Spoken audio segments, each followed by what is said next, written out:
Hey, everyone, and welcome to the real episode number one for Two Dummies That Just Watch, a sports podcast between friends.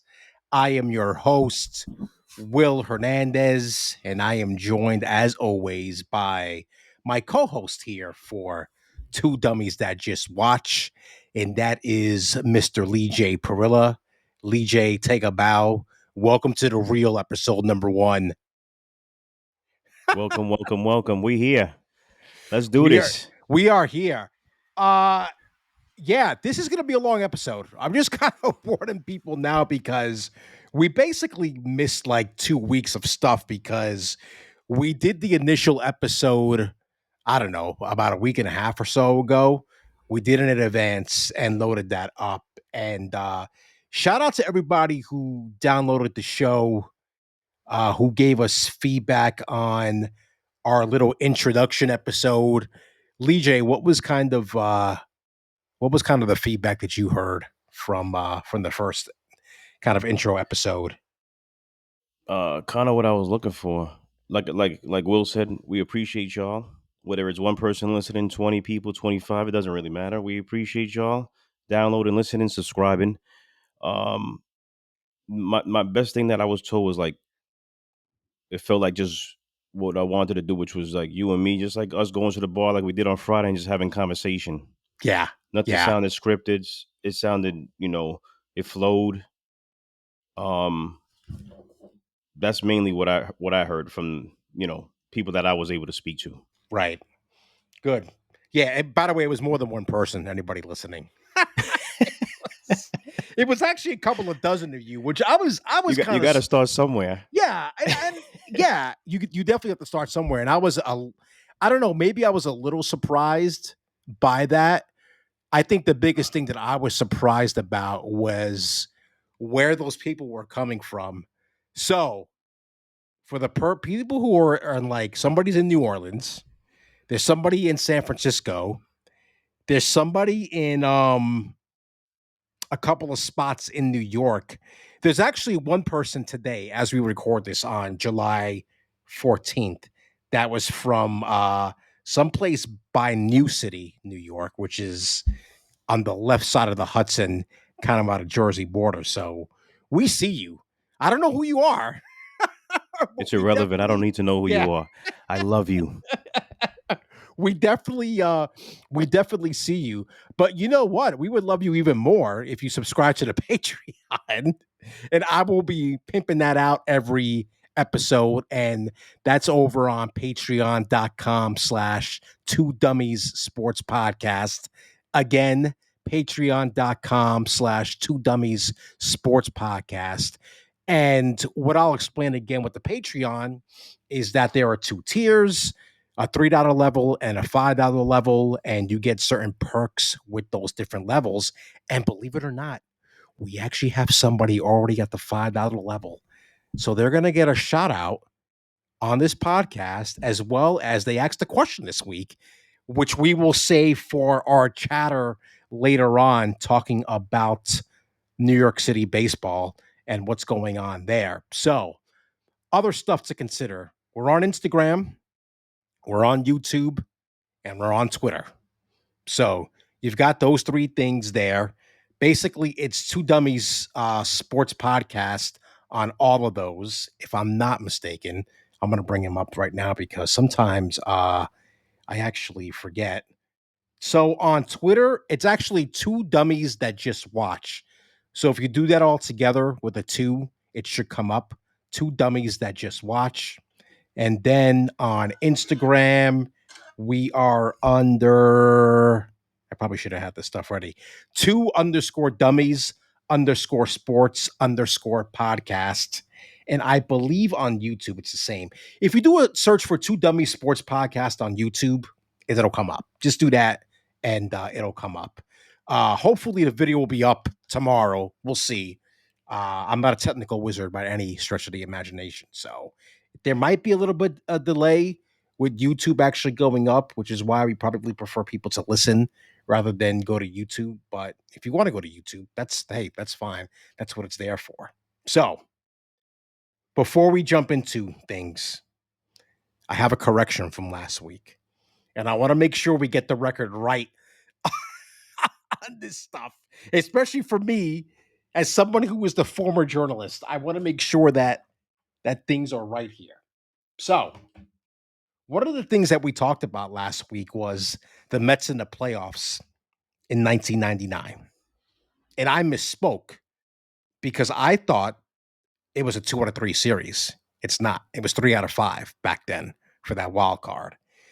And when I went into that game 3, the series was tied 1-1 that Friday night game at Shea Stadium. And the Mets won that game 9-2. Sir, do you know who was on the mound who got the win in that game? 1999 in game 2. Game 3. It's game 3 of that series against the Diamondbacks. Who got the win in that 9-2 win? Oh boy, that's a great question. He was a starter, obviously, because they won 9-2. Think about the guys on that 99 team.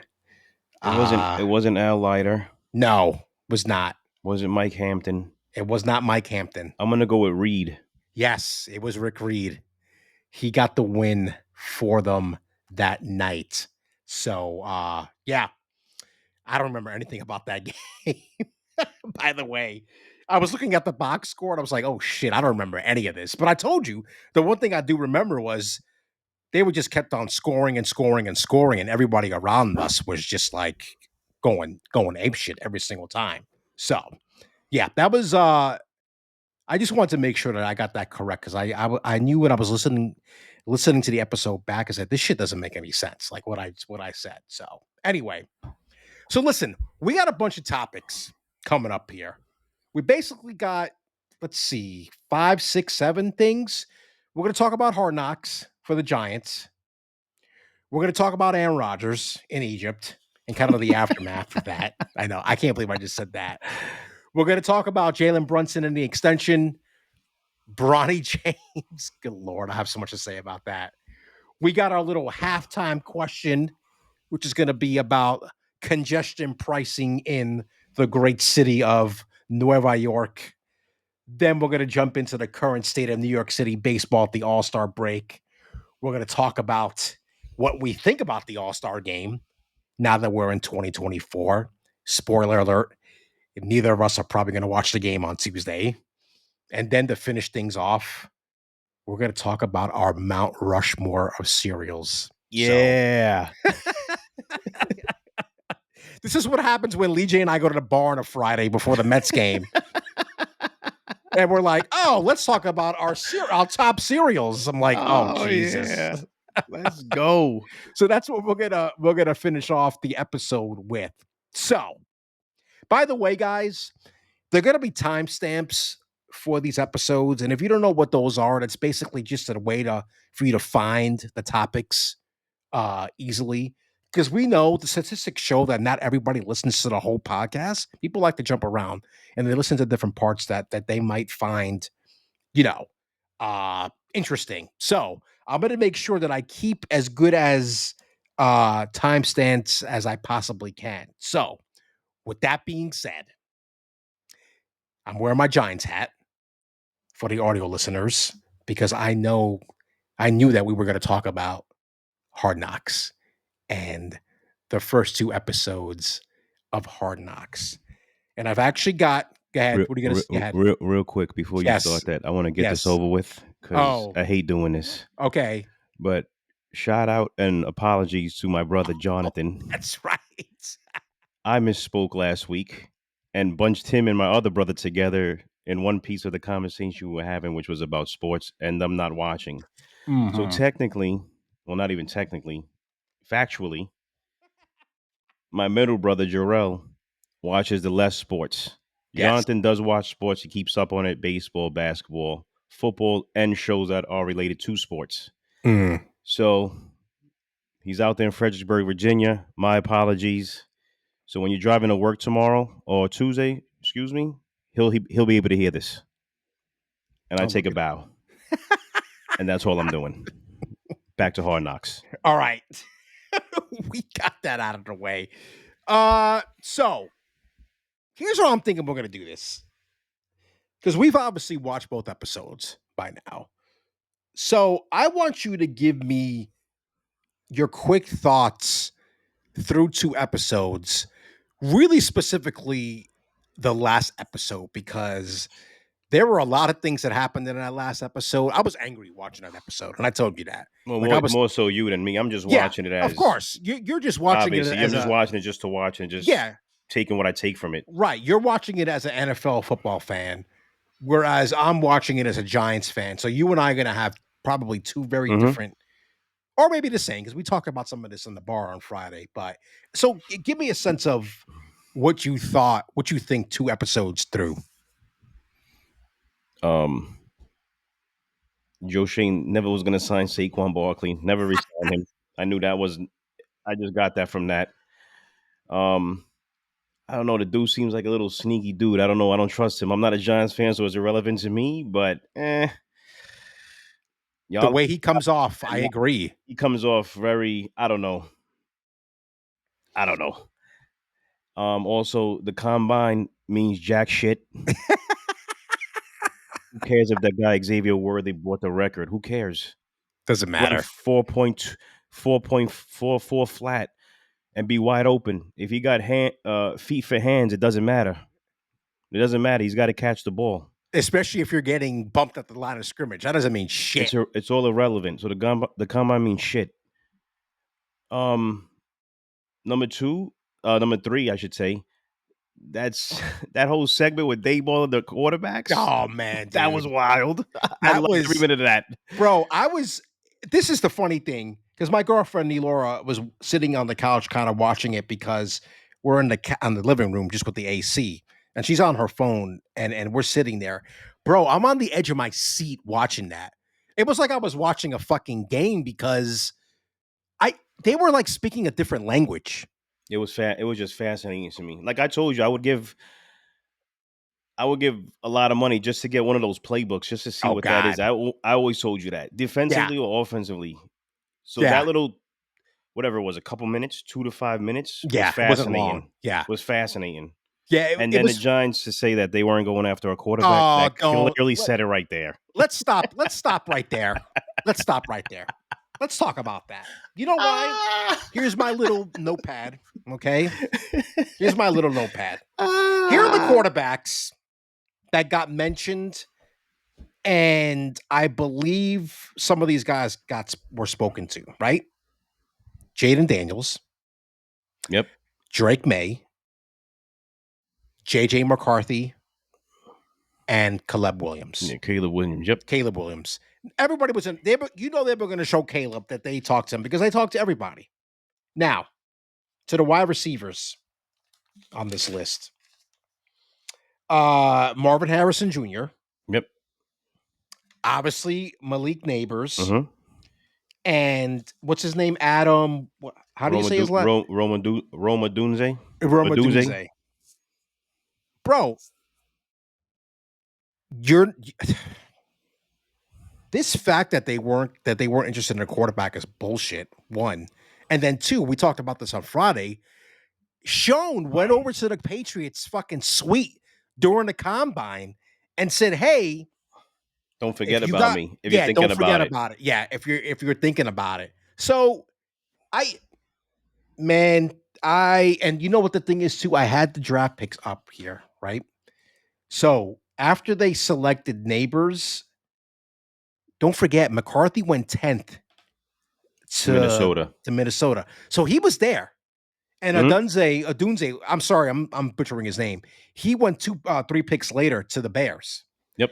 So McCarthy was there for the taking. And I kind of feel like the way they were talking about him, that he had that pedigree, especially that kind of Michigan pedigree. It seemed like that they were onto him. I don't know. Was that, what did you get a sense of? Well, besides the hard knocks, Yes. I listen to a lot of sports talk radio, and I heard that there, and that's what they were talking about. But being that people's opinion was like, he wasn't that big name that, blew everyone away, which is probably why the Giants should have drafted him. But I was to the contrary, like, yo, this guy wins. I don't like Who cares? Like, don't you have to be on a good team to win? And the other thing too, there was something that he said about JJ McCarthy, the way he was testing as far as his like some of the physical stuff that they test for. You know, he was similar to he said it. It was Mahomes. Mahomes. Now, don't get it twisted. I'm not saying that JJ McCarthy's Pat Yeah, Mahomes. that is. Yeah, That's not what I'm saying. But when you're doing baseline to see who these guys in the draft are scoring like in whatever test that you do, the fact that Mahomes was somebody that he mentioned, I don't know. I don't know, man. every quarterback coming out, every player coming out compared to somebody else, regardless. Sure. Yeah. Whether you're saying that's him or he's him or he is him and he whatever. He is us. Yeah. Yeah, like everybody they compare to somebody to everybody, whether it be a receiver, a quarterback. That's how they kind of like. I feel like they trick themselves into drafting these people. Yeah. Instead of just exactly looking at their skill set and what they could do for their team. Oh, he looks like he does this the way this guy did it, and he could do this the way that guy did it, and blah blah. It doesn't. You'll just look at what he does, and if it fits what you're trying to do for your team, then you draft him. Right. Everybody looks for the big name. Mahomes was picked 10th. They traded up to get him. 9 teams passed on him. Nobody knew. No one thought about him. Don't forget the Giants. Only Andy Reid. Then this guy too. What's his name? He's McAdoo. The rumor was that he wanted to draft him. Right. That's but right. They all laughed at him or whatever the case may be. Yeah. And then he got fired the year after, and here we are. So does McAdoo really look like a genius or a jackass as a head coach? I don't know. I couldn't tell you. I wasn't there. But we know that Andy Reid selected him, and look now. The guy's the best quarterback in the NFL right now. So everybody's going to be compared to somebody. That's just the nature of sports, period. Yeah. Was there anything else that stood out to you through those 2 episodes, especially the one this past week? Besides the ball, thinking that he can run a 40 in 7 seconds, he needs to stop. he needs to stop. I know he lost weight, but he needs to stop. I feel like more people wanted to keep Barkley than wanted to let go. Oof, man. Yeah. I feel like we need to talk about that. Obviously, Mara, and I wrote this guy's name down. He's a director of pro scouting, Chris Rossetti. Mm-hmm. Yeah. I think I'm pronouncing his name the right way. He kept on asking, like, well, is anyone else that's going to be as dynamic as him? Or do you think anyone else is going to give him the money? I kind of like hinting towards like he wasn't in favor of letting him go. But yeah, I wonder why. Let's I just wanna bring up Barkley's stats quickly here. His whole career or just last year's whole career? His whole career. I got it right here. Came, the power of Google.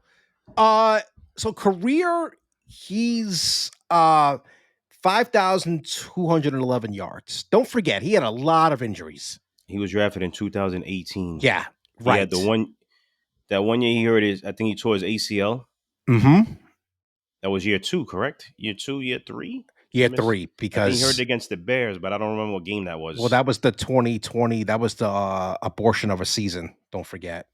Because he only had 19 attempts, 34 yards. So that was probably the first game then. That was 2020. Yeah. So you're talking about what? He was drafted in 18. That's 6 years. So in total, if you took out the injury, he played what? A total maybe of 4 years, including injury.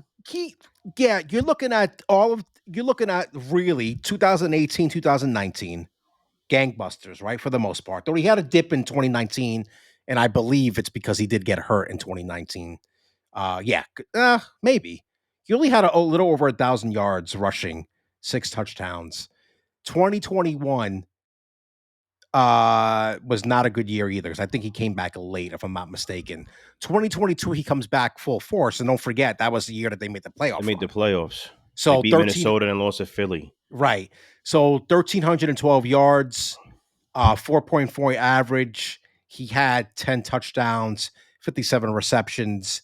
And then last year was kind of a mixed bag because he did get hurt too again, but he almost had 1,000 yards. He was at 962, 3.9 average and 6 and 6 touchdowns. But what was always the thing with Barkley? He had that big playability to break out a fucking huge run, 55, 56-yard run. Who's doing that now for the Giants? Is my question. They signed Singletary. I don't know who they if they drafted anybody at a. But here's my thing with football in general. When they mention the offensive line, they only mention it to protect the quarterback.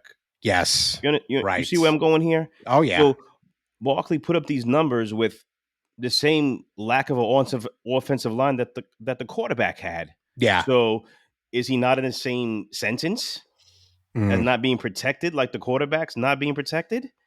But he still put up these numbers?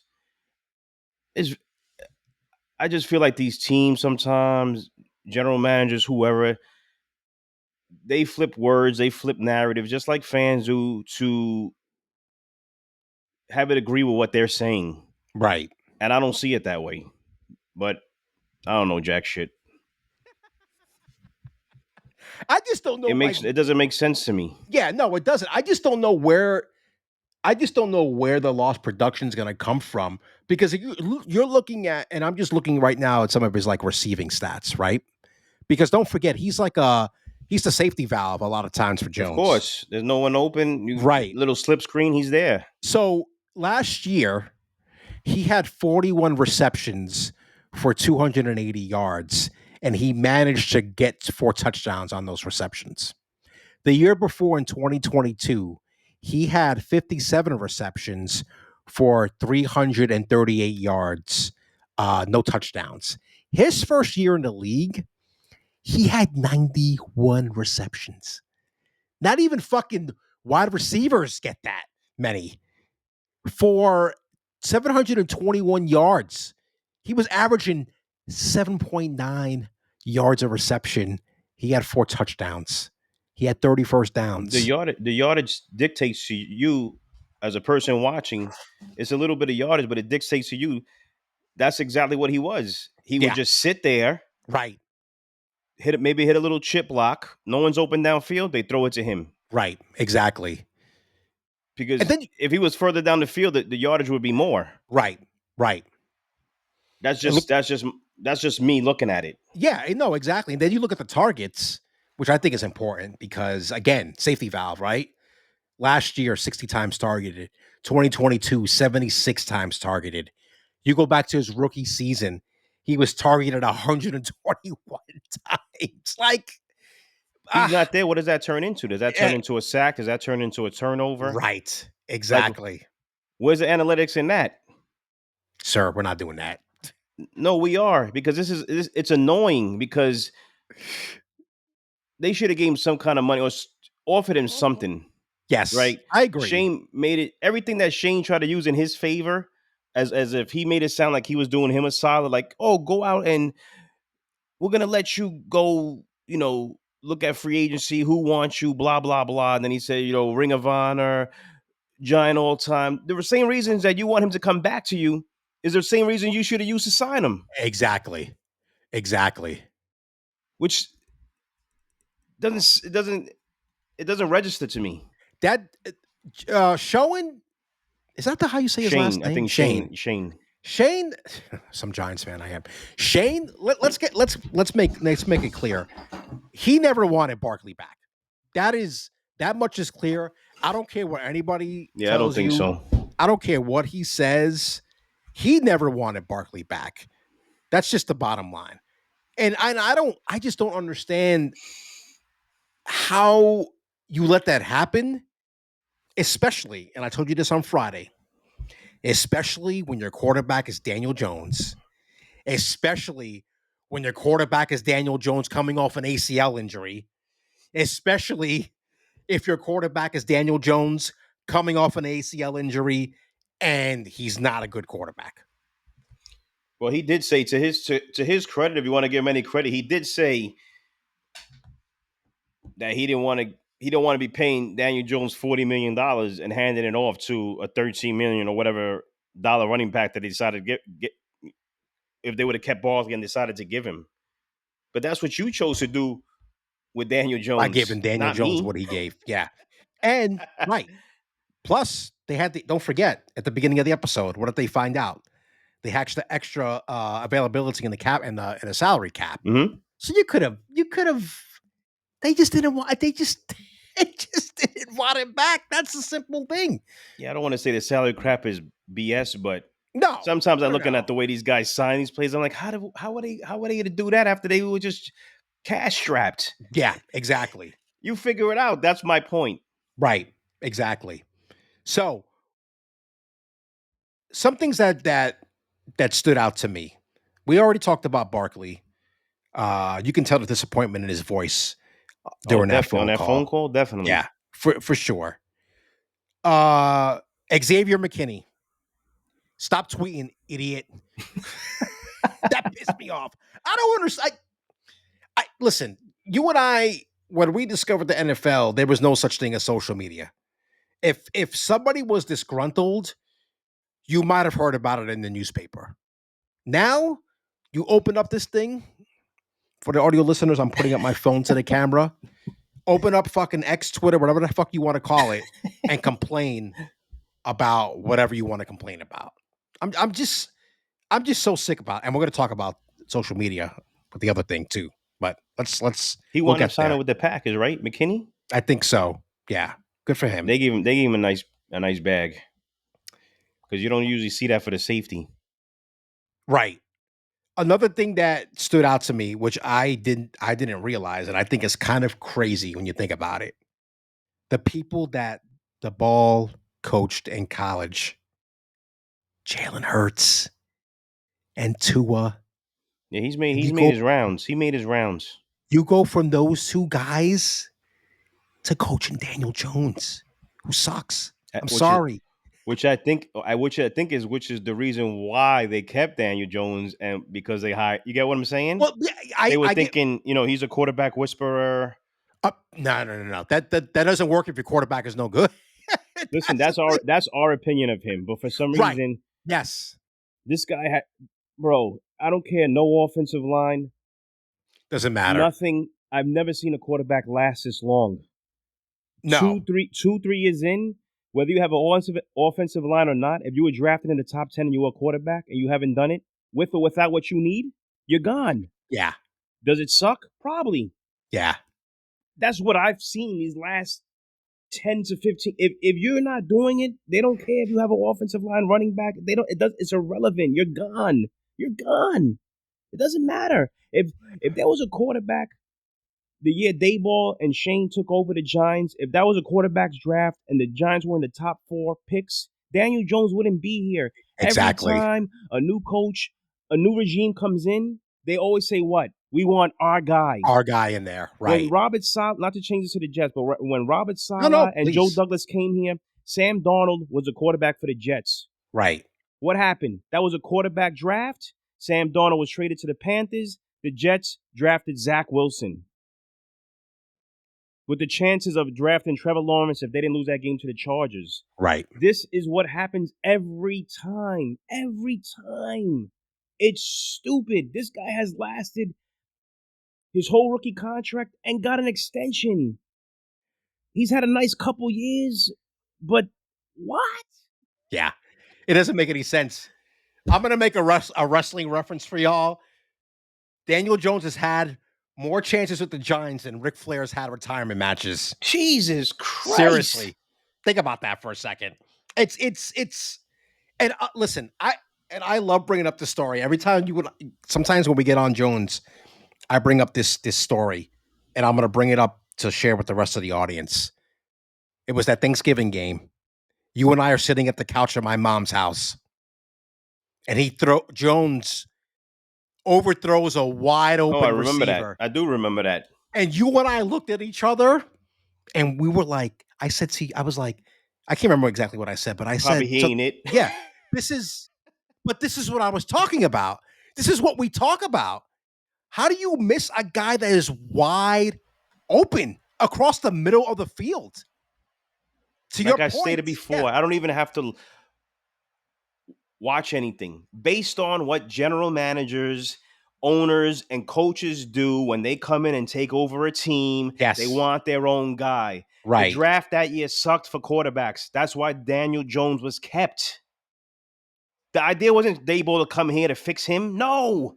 If there was a quarterback to be drafted and the Giants had the opportunity to get him, they would have drafted him. That's why they were trying to draft a quarterback this year, as proven in Hard Knocks. If you weren't trying to draft a quarterback, no quarterback would have been interviewed. You interviewed three Yeah, quarterbacks. You that's a good interviewed point. Caleb Williams, the kid from LSU, Jaden Jaden Daniels, Daniels. and Yep. And May. May that they showed. We don't know if they And the two they other guys yeah that were on the board at that time that you didn't pick was Penix and McCarthy. and McCarthy. But there Right. was rumors that you spoke of them. Come Right. on, man. Stop. Stop. If he gets hurt this year, has a mediocre year, Daniel Jones is gone. It's irrelevant what he's making. He's gone. But that money's going to be absorbed somehow. That's a fact. Here's my question to you now, because now I'm thinking about this. Do you think Mara has any influence here? Because we saw in Hard Knocks, right? They've showed in the preview of the season that he's not happy that Barkley's gone. No. So do you think Mara has any influence in Jones getting as many chances as he does? Because I think he does in some way, but I don't know. What do you think? That might be giving Mara too much credit. I'm not sure just because I'm only going by the episodes. Mara was actually speaking about Barkley. Yeah. I don't remember him like saying give Jones this money. I don't remember that. No, he doesn't say that, but I'm just saying. So I'm just inferring based on what we know about Mara, because we know that he's like, hey, he likes to do good by the players and all this stuff, and it seems like he's really loyal, maybe to a fault. So I'm wondering, is that the reason why Jones is getting as many chances as he does? I think it's a possibility. Who the fuck knows? It's really annoying though. I can tell you that I've never seen this before. No one. Not even Johnny Football got this many chances. I can't. I'm sorry. I'm a Jets fan, and look at the debacles that we've had at quarterback. Right. They're How here 2 quickly those years. guys were gone. Look at Yeah. Zach Wilson. Yeah. Gone. Yeah. It's not like he had the best offensive line. I'm not making an excuse of him. He was terrible here, but he's gone. He's gone. Exactly. Like I don't. Yeah. I want to see if they address that as this season of Hard. I don't know how many episodes it is, but I can't imagine it's a lot. Maybe 4 to 6. But I'll be curious to see what comes out of that. So there's like a side story to this Hard Knocks thing now. And it's the wide receiver that they drafted, Malik Neighbors, and then the situation with the strip club. Now, of course, I left my water in the kitchen, so I'm gonna have to go run quick to get that. But while you talk, you gotta make that text. No, there's nobody here. That's the thing. Oh boy. Yeah, I'm gonna have to take a quick run while you talk about this. So here's the thing. What do you think? You're gonna talk here until when I get my water. But what do you think about Neighbors versus the rest of the wide receivers that they had on the board? And let me know what you think. Just talk like I'm here, but I'm gonna go run and get my water. I got you. So while he gets his water, because he's a dope. Anyway, there was one particular question. I think he was asked from Dayball about how he would feel if he's. I don't know the exact question, but I don't know like how would he feel if he wasn't getting the ball, if he didn't have any targets, how would his emotion be affected? That was an interesting thing, by the way. I'm back, by the way. He kind of was. I'm trying to remember exactly what he said. I really don't remember, but to what Dayball was saying was like he was trying to tell him, listen, you got to control that. There's going to be games where you're not going to get the ball, you're not going to even get targeted, but you got to do other things that's going to help the team block, et cetera, et cetera. He can't. I hope by him giving that answer, the answer he gave, he's not going to be throwing tantrums and pouting on the sideline. You can't do that. There's other ways to win football. There's so much that goes on within a football game. I think is more than any other sport. Yes. And if you're on the field on at any given moment for any play, there's so much that goes into a play besides just you catching the ball and wanting to be running down the field. And that's all great. That's great. We know that, especially as a receiver. Mm-hmm. But there's so much more that goes into it. You have to control your emotions. You can't be throwing your helmet, pouting as a rookie, screaming at your quarterback, screaming at whoever you want to scream. And I hope by him giving that answer is not kind of what he was saying. He just got caught up and he has emotion. That's fine. But Mm-hmm. don't let it translate to the field. It's stupid, especially as a rookie, because you'll be benched. Yeah. Listen, I appreciate the fire and I Yeah, appreciate 100%. the answer what he gave. I hate losing. What is it? What did he say? I hate I hate losing more than I do winning. more than I do winning. And I get that, but bro, this is not the college football where you go 12-3 or whatever the hell it is, 11-4. They don't play that many games, but you get what I'm saying. Every year. This is the NFL where let's face it, the Giants are going to struggle to be at 500 this year. I don't think there's a question on my mind that that's going to be the issue. How are you going to handle that sort of situation? How are you going to handle the dummies on WFAN and ESPN radio criticizing you because you ran a route the wrong way? Okay, like you missed the block on a run, and this is the stuff that LeeJay is talking about. The little things that you need to do to be a winning, a winning ball player.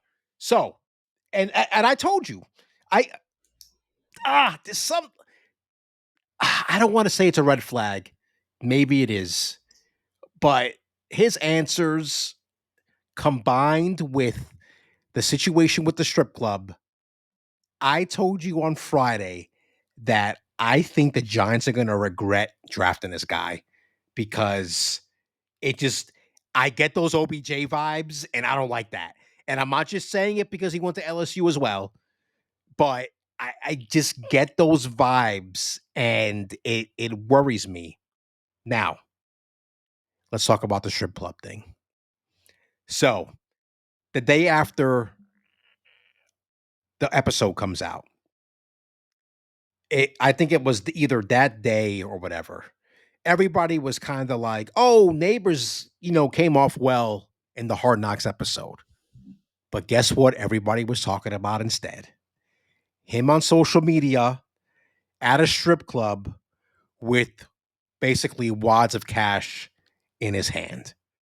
Now, I told you on Friday, I don't give a shit that he was at the strip club. I don't care. Thank you. Thank you for being a man. Okay?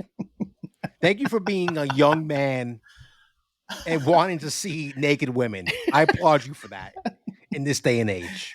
Hopefully it doesn't get me canceled. I don't care about that. Here's the problem I have. You broadcasting it to social media in that way. You broadcasting that you have hundreds of dollars in $1 bills, flaunting it like you're in a fucking rap video. That makes you a target. That puts a target on your back. That's the thing I don't think that people keep in mind. People are fucking crazy.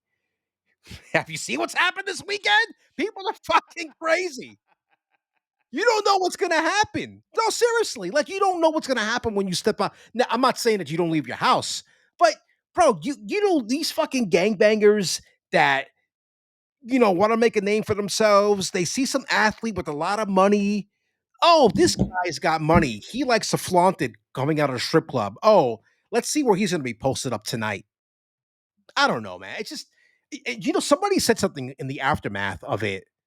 Um, it was Chuck Pagano. He said Former coach of something. the Colts, Yes. some other He said places. something on I have the article up here, July 8th. So just 6 days ago. And basically what he said, I'm just looking it up here. This is funny. He said, "Yo, young king, you have the Come rest on, of your man. life to do whatever you want. Family, teammates, giant brass, etc. counting on you to be available.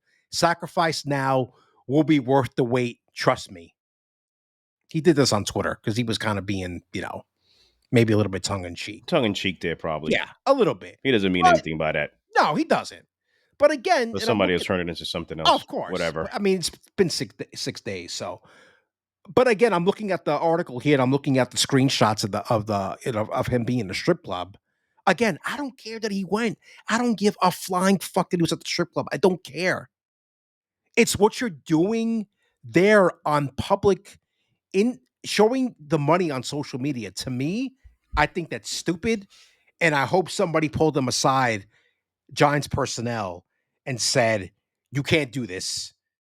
And the reason I say that is because they talked ad nauseum during that second episode about drafting people with character. Okay? Because that's like the New York Giants way. We want to draft people who are going to be good fits here, have character, are going to be able to handle the New York City media. I don't know, man. What do you? I've gone on. What do you have to say about this whole situation? Number I know you one, have something to say that's about just this whole I'm situation. I'm a man that used to frequent strip clubs in my 20s. I love strip clubs. I still do. I just I haven't been love to them in that. a I while. love it. I love that. Right? Yes. I just want to say this real quick. There's two things. I like my strip clubs dirty like Chinese restaurants. Come If on. strip clubs are dirty, I don't want it. And my Chinese restaurant's clean, I don't want it. I want to not be able to see through the window. I want to Oh, be able to walk into a Jesus. Chinese restaurant. My fucking sneaker sticks to the floor. Oh my God. That's irrelevant. Is it? Here's my point about this whole thing, and I don't care that he's gone to it. He's got to enjoy his life. He's a young man. Right. Exactly. He's living Yes. his life that has a lot of money. I get that. Here's my problem. It's the friends that you're around. And I have kind of this rule. It wasn't so much when I was going to strip clubs at the time because we did have cell phones that I do remember what they were. It wasn't like how it is today. Your phone Exactly. is essentially a computer. You could do whatever you want on the phone. Yes. It's the crew that you hang around with that wants to, you know what? Here we got the stacks. There's beautiful women around us. Now I want to take out my camera. I got a problem with that. And he should have a problem with that too. Listen, you can't control anyone else that's in the strip club or wherever you're at, filming something. Because that's the first thing these young kids want to do. They want to take out their camera and film. Right. But if your own people in your crew, the people that you could control, are doing this, they shouldn't be your friends. I'm telling you right now, these are the people that are going to get you in trouble. Because it's not like he had his phone out and he was recording himself with a selfie stick. Right. It was somebody that was sitting there. And guess whose face is never on there? The person filming you. Exactly. The person you call your friend. He's not your friend.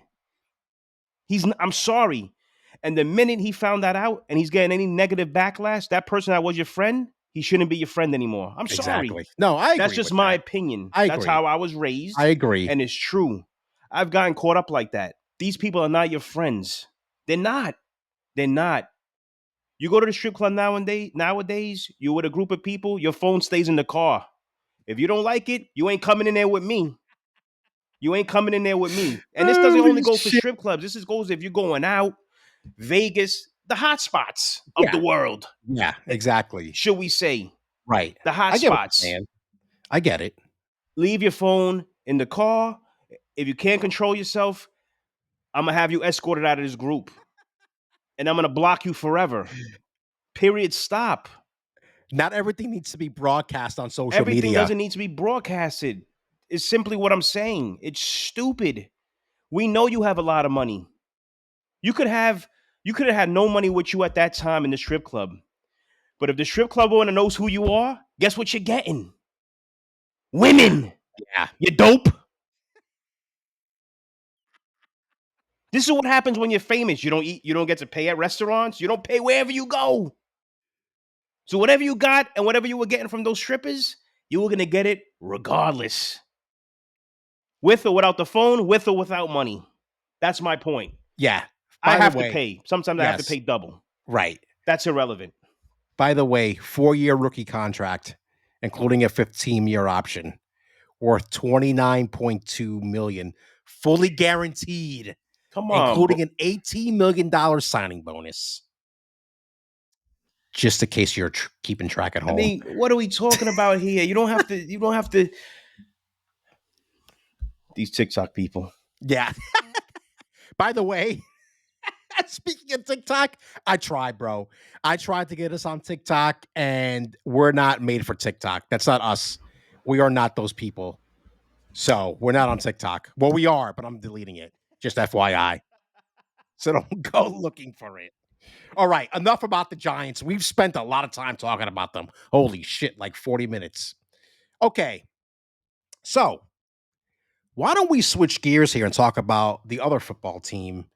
Oh, by the way, before we do that, I got tickets for training camp, for Giants training camp. I'm going Friday, August 2nd. So I don't know what to expect. I'm going to take the day off. I got to be there at 8 o'clock in the morning because I that's also what think time Saturday's that first practice. preseason game. I think so. So we'll see. I don't know. Something cool to do. Something different to do. I've never Something done that different. before. Yeah, I'll obviously report back on the podcast what I thought about it. I'll be in Virginia that weekend. Shout out to my nephew's first birthday, Tyson. Oh, there you go. You gonna be back in time Sunday to record? I'll be back in time. Okay. We leave Sunday morning. This is all I care about. I will be back in time. Oh boy. Okay. So Aaron Rodgers. We find out that he goes to Egypt for his trip. And we find out the reason why it was a planned thing that basically, it was just bad timing as far as when he was going and it going up against the mini camp here. And I don't really think anything really came out of his return because I saw an article. I'm just looking at this article quick. So he said via NBC Sports, my Achilles feels good. If I felt really good at the end of last year, then there's always that kind of plateau part. It's just about getting back to it, into it. I felt good. This is an article from CBS Sports. Rodgers also addressed his trip to Egypt, which happened during a mandatory minicamp and was subject to controversy. I'm going to put quotes, air quotes, controversy. That seems to be by the wayside now.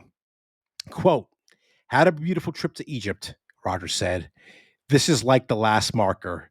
Summer's over on Sunday. Walking up on 18th hole. Hard playing golf, yeah. Yeah, it's super bittersweet, but it's fun to be out.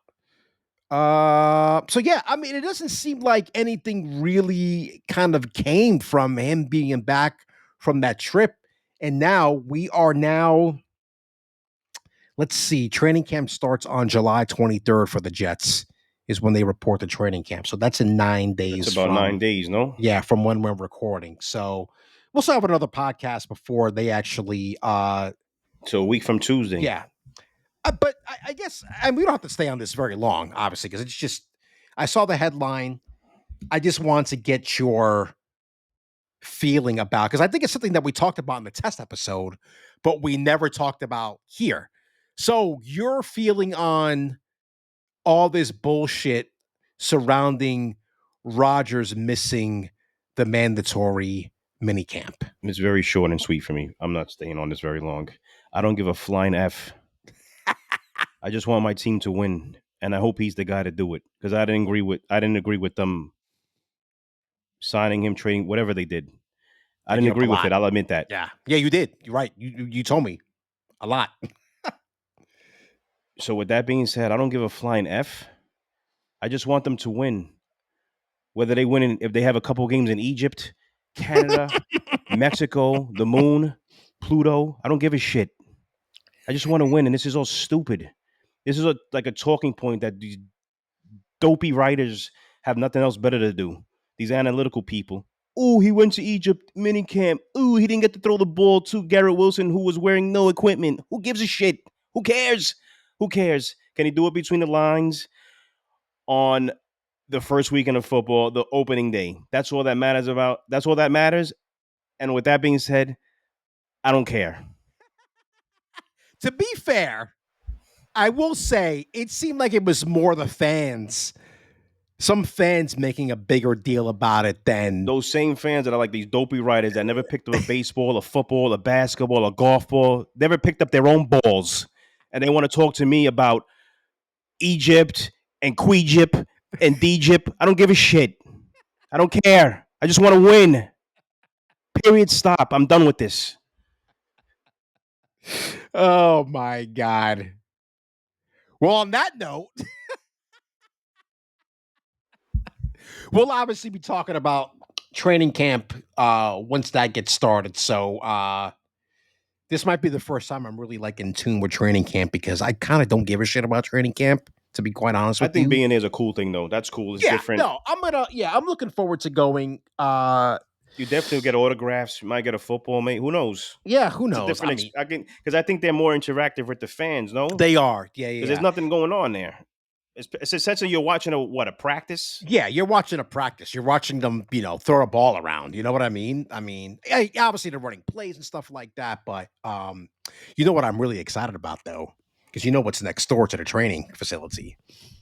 It's the American Mall, I was baby. about to say the American Dream. And I've never been to it, and I'm gonna go inside and I'm gonna see what all the hype is about. I'm very curious about that whole situation. So You're gonna come up with like hepatitis C or something. I will report back to everyone how that mall. Every child that's in that mall attacks you. Oh God, I hope not. You know how much I love kids. That's why I said that. Oh my God. All right. Moving on. We're going to go into the NBA for a little bit and we're going to talk about your boy,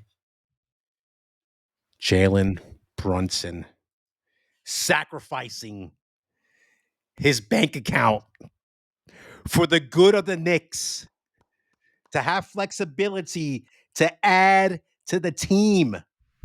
But yet, people think they have a problem with that because he's like, bro, you got to look out for yourself and get that max contract next year. So I'm going to read an article here because there was something there in the Post July 12th, which was just yesterday, 2 days ago. Sorry. This was the night that he signed that the news came out. Jalen Brunson's message to the Knicks fans is a simple one. After signing a 4-year, $156.5 million dollar contract extension, leaving $113 million on the table by not waiting to sign a max contract next summer. Brunson posted a picture. Brunson posted a Statue of Liberty emoji on his X account Friday night. It had already been a love fest between Brunson and Knicks fans throughout his 2 years at MSG, but it reached a new level Friday just before 5 p.m. when ESPN broke the news that Brunson was signing the extension on the first day possible, foregoing a chance at a 5-year, $270 million contract next year. The move gives the Knicks the much needed cap flexibility as they try to take the next step in their quest to win their first championship since 1973.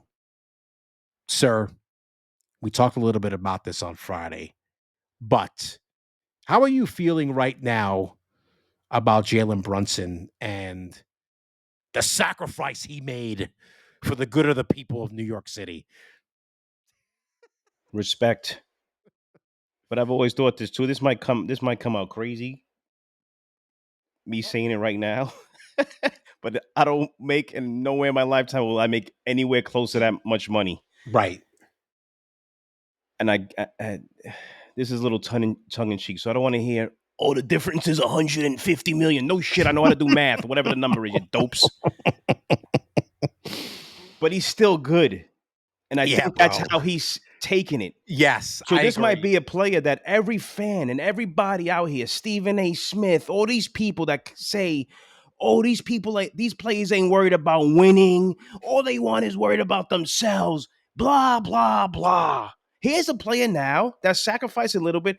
Guess what tomorrow he's not going to be? He's not going to be starving. Mm-mm. He's still going to be able to eat. But at the same time, give the Knicks flexibility. What did Jalen Brown and Jason Tatum not do by themselves? Yeah. Win a What did they not championship. do? They did not win a championship. Yeah. You know what happened? They had to bring other pieces in Mm-hmm. to help them win a championship. They got their bag, sure enough, which is eventually what's going to happen to Jalen if he's able to get these couple pieces now and win a championship in the next couple years, and then he'll get his bag. Right. Jason Tatum and Jalen Brown is a perfect example. They didn't win jack shit when it was just the two of them. They had to bring in Drew Holiday. They brought in Derek White, Kristaps, yada, yada, yada. That's what he sees that they could do here. Right. What's wrong with that? He's not starving. That's what he decided to do for him and his family at the same time, and he wants to win. You don't do this if you don't want to win. If you were Sure. about yourself, you would have took the bag and you would have went on and said, you know what, I think we're good enough to win. I want my money. I think he realizes that he's got a good thing. The Knicks have a good thing. They do. Going And it's been right a now. long time. It's been 20 plus long years, man. So these last few years, before he even came to the Knicks, they won a little bit. They got eliminated with Julius Randle, blah, Right. blah, blah. But he was the missing piece, man. This kid is good. I liked him in college. I thought he should have been a first-round pick. I got laughed at. It's fine. I don't really care. It's irrelevant. He's a Knick now. And he's doing big things. And he sees what could happen here with the right players signed because we have the flexibility. So why not? Why not? And even if he wanted to sign a 2-year contract for $20, that's on him. That's not on me. I don't care. Yeah, exactly. I just want to win. Yeah. And go to a fucking parade. Something. Yeah. Run around the streets of the Bronx. Just run around the streets. That's it. City Hall naked. May Adams, look at me. The Knicks won. Oh, God. Oh my God! I think so. The thing that I was thinking, because this broke when we were hanging out on Friday. Yeah, Friday. Yep. Before we went to the Mets game. Shout out to Jake's Dilemma. Oh, those we my love people. That place. I love them. If you guys ever listen here, let's make a deal when this podcast becomes more popular that we record an episode there. Yes, just putting it out there. Gonna put it out there. So I think that. So the thing that first came to mind, and I didn't even mention this when on Friday, but I feel like, and listen, everybody that's listening to this knows I'm not a Knicks fan by any means. I don't give a shit. I couldn't care less. But I like redemption stories. Okay. Not to interrupt real quick. Yes. For everyone out there, did you hear what he just said? Stop saying I could care less. It's I couldn't care less. Because if you could care less, then you would. Yes, exactly. I'm done with that. Okay. Carry on. The first thing that came to mind, and I think I might have sent you this on Instagram back during a playoff run, but there was this, somebody put together a reel, stitched together a reel about all the naysayers for Brunson when he first came to the Knicks. Huh. Yeah, I know. Your boy. Huh. He was leading the pack. He was leading the pack, right. That just I'm not gonna go there. No, we're not doing that. We're not doing that. He makes enough money. Oh God. So I thought about that, like, oh, the doubt that they had on Brunson. And listen, I got no love for that guy because he went to fucking Villanova. Fuck Villanova. Fair enough. Yes, you know that. But that doesn't mean he's not a good ball player. I mean, shit. I watched most of that series against the Pacers. He was great. Even though he was kind of hurting during that, right? As well. He still toughed it out. So in that sense, when you see that happen on Friday, I start thinking about that clip that I sent you. And I'm like, damn, man, where are these people with their apologies? Is my question. Who's eating the crow now? No one. This guy makes a sacrifice, and it's funny because what's the cliche? When somebody signs a big contract, they sit up there on the podium and they're like, oh, but it's not really about the money. That's full of shit. Yeah. That's full of shit. You can say that. Actually say it's not about the money. You can actually say that with Brunson because he is giving the Knicks flexibility to build a title, to build a championship team, to get that title. And I don't think you can ask for anything more than that from your star player. That to me is being a leader. You want to talk about like leaders on the court or on the field or on the ice? That to me is being a leader. So now the question is, my question to you is, and you know more about this than I do, what do the Knicks do with this money? What do they need? Well, The one big guy that I've been wanting the Knicks to get for a while, and I think he's a free agent. I don't think he signed with anyone yet. Is Gary Trent Jr. He's out of Okay. Duke. Oh He's yeah. a shooter. Yep. He plays defense. It wouldn't hurt to have another 3-point shooter just because that's the way of the NBA now. Yeah. Yeah. Unfortunately, We got to figure out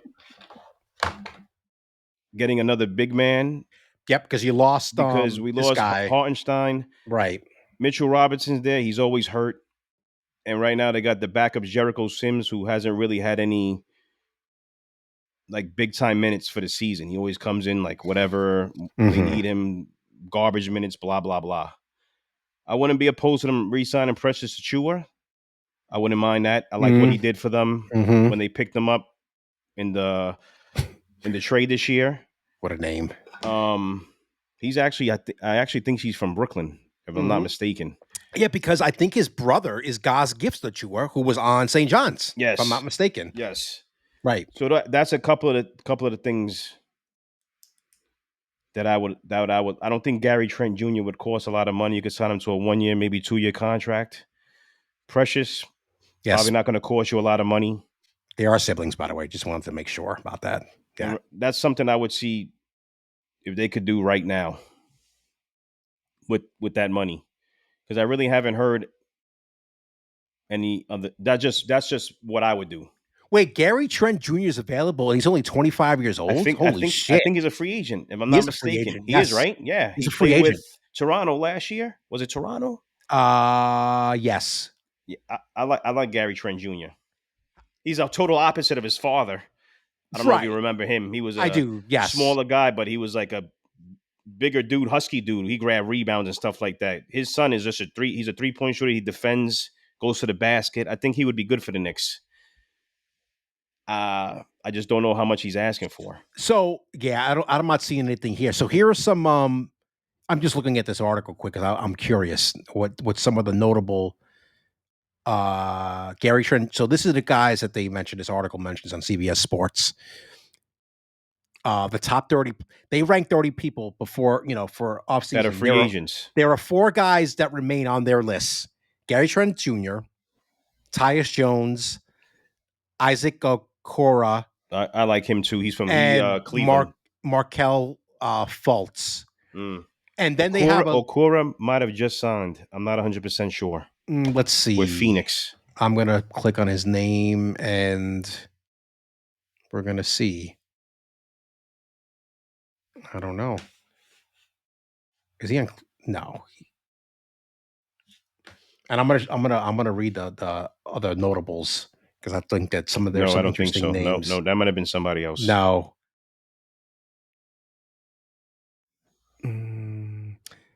So look at his trade proposal on Sports Illustrated, by the way. With the Nets. Yes. Yeah. Interesting.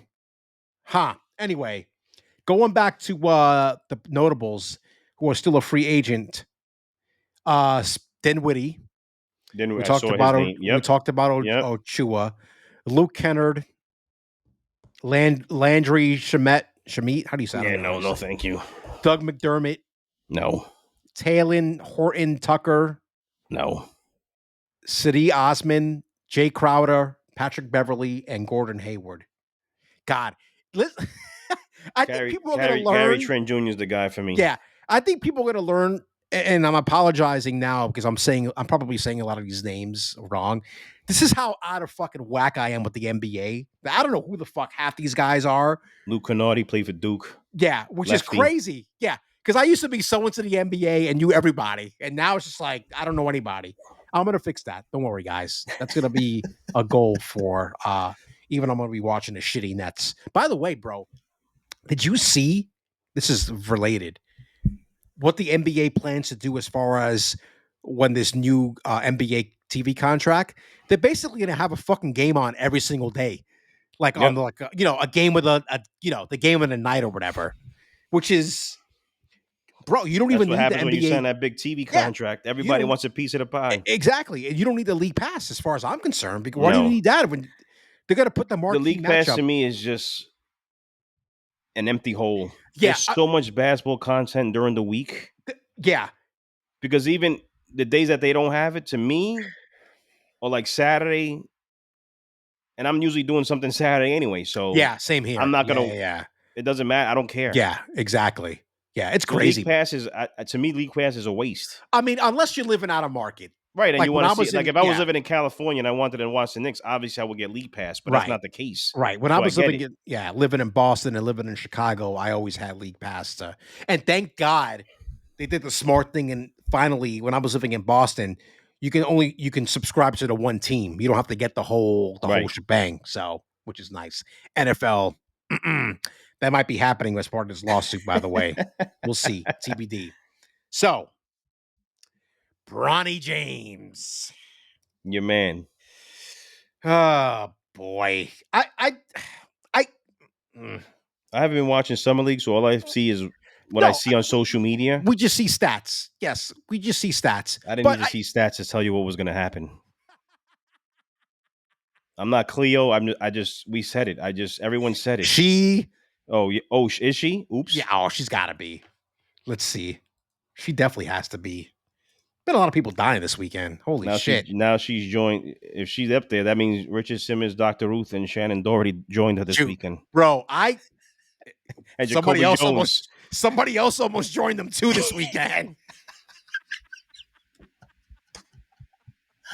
Yeah, I went there. Hey, I'm not ignoring what, I don't really have anything to say. Hold on a second. Cleo, what the hell was her? She was a psychic, right? Let's see. Well, I remember her coming on after Miss midnight on like Cleo. Channel 9 or whatever channel, whatever the heck it was. Oh, she did. When did she die? Died in 2016. Dude, she was only 53. Wow. That's the same age as 2016? Damn, Bro, I don't remember that.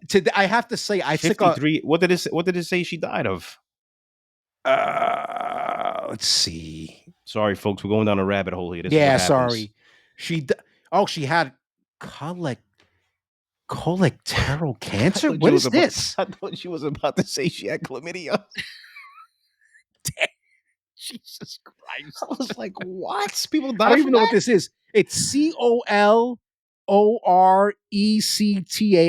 COLORECTAL. Colorectal. Was it? Did it have to do with your colon? Maybe she had colon cancer. How about you just name it fucking colon cancer? Let's see. We're gonna do a Google. Yes, it's colon cancer. Why did you? Okay. Listen, guys, people, we're not geniuses here, so just FYI. We never claimed to be. How the fuck did we get onto that? Bronny James. So they're already talking about. I think somebody already asked them about. Oh, what do you think about summer league? I mean, going to the G League, I should say. I mean, this. What was his answer? Do you? He doesn't deny the possibility of going to the G League. And this was just yesterday because we talked about the 8 points that he scored in the game. So there was a question. You see in Yahoo Sports, the article.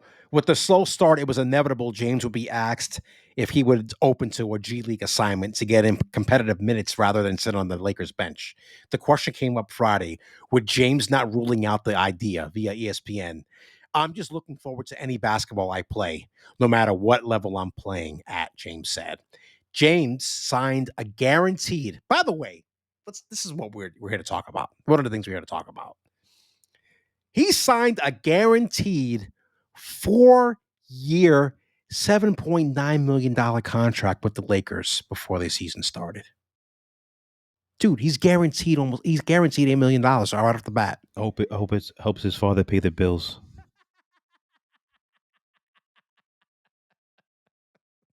Remember, JJ Redick said he worked hard. He worked hard and he earned that. Yeah. Sure. You dummy.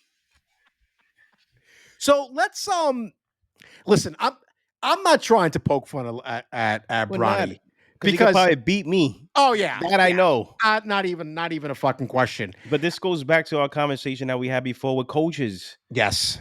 There's no grind here. He got drafted because who he is and who's his father. You can't tell me any different. I bet you I could find at least 10 players that had better numbers than him that went to Division One that should have been drafted and that weren't drafted. Right. So you're just taking up a spot. Yo, God bless the kid. It's not what I'm saying. Yeah. He Yeah. overcame a lot last year Exactly. with his health, so Right. on and so forth. But come on, man. What are we talking about here? It's stupid. And now he's guaranteed another whatever it is, $8 million. He's guaranteed $8 million, bro. $8 million fucking He could dollars put that into his father's bank account and it'll get lost. between the folds. Come on. What?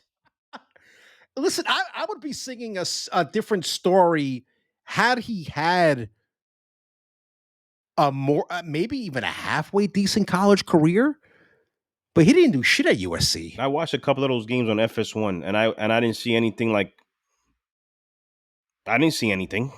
That's so you watched him play. I watched a couple obviously. of his games and I watched it because of who I wanted to see. Exactly. I wasn't thinking of it. Oh, I want to see what No, I want to see what Bronny, what his game is like. Not because it's LeBron James' son. No. Yeah. And maybe in the back of my mind, is that kind of why I watch it? Probably. Sure. But right. I just wanted to see what his skill set was. Right. And then when he said he was coming out, I was like, this kid shouldn't come out. I can't. He's got to build his own path. The fact that you're saying what you're saying about like the talent, and it kind of goes back to what I've said in the past. I don't know if we've ever had this conversation, but when I was a sports writer, you would go out to these high school games. You wouldn't know shit about anybody on the field, on the soccer pitch, on the volleyball court, whatever. But then there's that one person that sticks out, right? You're like, oh, that might be the star. He got the it factor. Yeah. And you see it. You know it. Yeah. Everyone's seen it. Yeah. You can see it, even in high school sports. So if you're telling me that you watched a couple of his games, I didn't see that, and nothing stood out. Nothing stood out to me. That tells me what I need to know. Nothing stood out to me. I'm not a professional, but I've watched long enough so I figure I can have my own opinion. Whether I watch a little bit, it's still my opinion. I didn't see it, and no one could tell me to the contrary because I'd argue it. Do you think he starts the season in a G League? No. He makes the roster, and but then he makes, and they're going to tell you that he worked hard to make the roster. But then you make the roster to be the 12th man. He might be the 15th man in a suit or dressing however he wants. But it's just a matter of making the roster. You know they're going to get him and LeBron on the court at the same time at some point. And they'll say LeBron had nothing to do with it. Let's write the story now. LeBron will tell you he had nothing to do with it. Where's ChatGPT? Jeannie Buss will tell you had nothing to do with it. Palenko will tell you had nothing to do with it. Yada, yada, yada, yada. No one cares. We know he had everything to do with it. It's stupid. It's dumb. But I'm not going to knock you.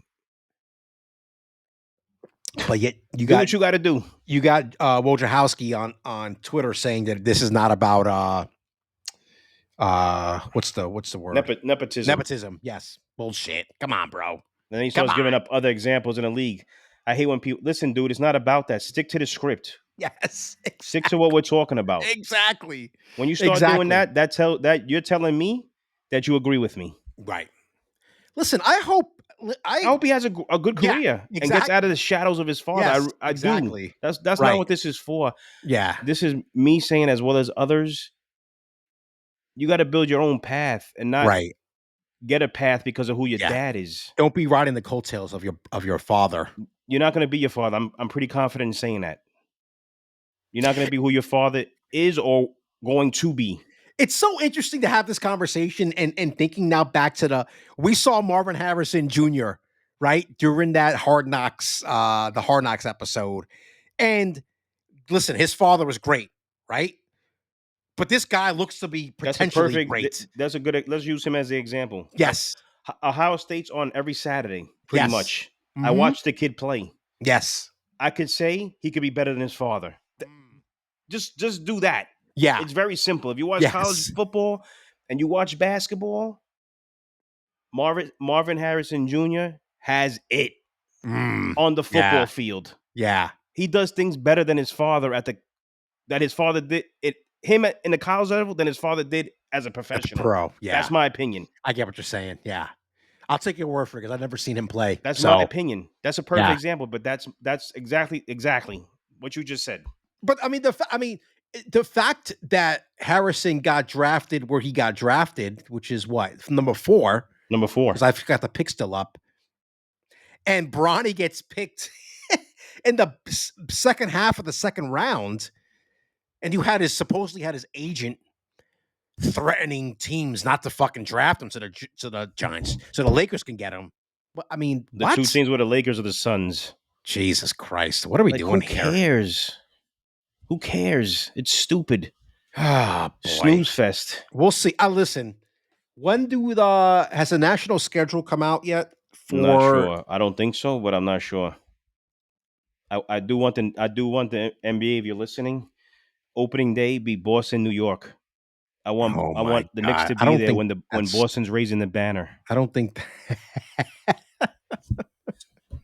Are they starting? When does the season start? It's like around end October, no? Halloween, right before that. Yeah, it's the end of October, I think. If I'm not mistaken. I haven't heard anything about the schedule. I'm a little surprised by that. You would think that they would make a big deal about maybe around the start of football season it'll come out. Yeah, it's not out yet. Yeah, no. That's fucking weird. Oh no, the preseason's out. Oh no, it's not. The 2024 the 2024-2025 schedule's not out. That's bizarre to me. Anyway. All right. It is halftime here on you too dummy. That just reminded me of Ace Ventura when they go to the mental hospital. Remember when they're doing the halftime? Oh my God. Okay. I'm just making a note here. So, brother, this was your topic to talk about congestion pricing in New York City. Now, I want to set the stage for people who might be listening outside of New York City, because there apparently are. Some of y'all are checking in from a lot of different places. So, by the way, Google Gemini, which is their AI, sucks, because according to this, it started June 30th, and that's wrong. So, Google, what are we doing? What are we doing here? Okay. This was from a month ago. So basically, congestion pricing it was supposed to start June 30th, but they indefinitely postponed it. And here's the problem. By the way, basically what's happening is in certain zones in New York City, basically anything below 60th Street, you were going to get charged to enter that area. Mm-hmm. So trucks were at $36. Large trucks, $36. Small trucks, $24. Passenger vehicles, $15. Motorbikes were even going to get fucking charged, $7.50. Mm-hmm. Ride share, your Ubers and your Lyfts, $2.50. And taxis were $1.25. Here's the problem, though. They delayed it. Sir, do you know how much money that was supposed to bring in? $15 billion. That is now missing from your budget. But here's the kicker. That money was supposed to go to help the MTA. Yes. And this is where my problem lies. Oh, here we go. Because you are a big, and so am I, because I take the Metro North into the city, right? I'm an advocate for preventing hardworking New Yorkers from getting banged from behind with no Vaseline. And this is what's about to happen. Right. So my fellow New Yorkers, pay attention. Because when it happens, don't be mad. Because I'm telling you exactly what's going to happen. Mm-hmm. Number one, I didn't hear any reason why this was being suspended. I didn't hear that. I didn't see that. Maybe you did. I did not. One thing I will say, and this is the article that came out of last month. NBC asked. By the way, if people notice I try to say "ask" the right way, not like a axe. Not like an axe, not like when you go to very those bars that have throwing axe competitions. You dopes. NBC was asking the mayor about the delay, and he was supportive. This was his quote: "We have to get it right. We have to make sure it's not an undue burden on everyday New Yorkers, and we have to make sure it's not going to impact our recovery. If she, meaning Hochul, of the governor of New York, if she's looking at analyzing other ways we can do it, I'm all for it. That ain't happening. Is that really happening? I'm Okay, sorry. Continue. here's a first way I call BS. Don't you think you should have asked this question before you started putting up the fucking tolls, which cost who money? Me, you, and every working New Yorker. So you think that New Yorkers just going to flush that money down the toilet that they use to put these things up? No, they're not. So these questions should have been asked before these things went up, because these questions were being asked by us to him, to other politicians, and questions couldn't be answered. That's number one. Number two, they say they're supposed to be for the MTA, correct? Right. Let me tell you what's going to happen here. They're going to tell us that being this is on a pause, unfortunately, and it was supposed to cover for the MTA, unfortunately, MTA price is going to have to go up. And they'll probably go up to about $3.10, $3.15. That's kind of what I imagine it going up. Not a lot to what it seems to them, but it's a lot to us. Number three, and I think I said it before, you think that they're just going to swallow this money that they use to put up these tolls? They're all over. They're by my job. They're everywhere. I work right in Columbus Circle. There's one on Broadway. There's one on 9th Avenue. That's crazy that I didn't even think about that It part takes of them it. forever and a day to fill a fucking pothole on 5th Avenue or across Bronx or whatever. These things went up literally overnight. How? That's insane. How? Like, people just walk around, you know what they do all day, like this, in their fucking phone, and they don't watch what's happening around them. And this stuff makes me upset. It makes me angry. It bothers me to the fullest extent. And people are going to be like, oh, but that's what every excuse in the book, but you're not following the bouncing ball. Follow the bouncing ball. It's stupid. We're going to get screwed twice over. There's a freeze now. MTA pricing is going to go up. They're going to wait till 6 months after MTA pricing goes up. And then what are you going to hear? Oh, we figured it out. Congestion pricing back on. But yet they're not going to lower the fare. They're not going to lower the fare.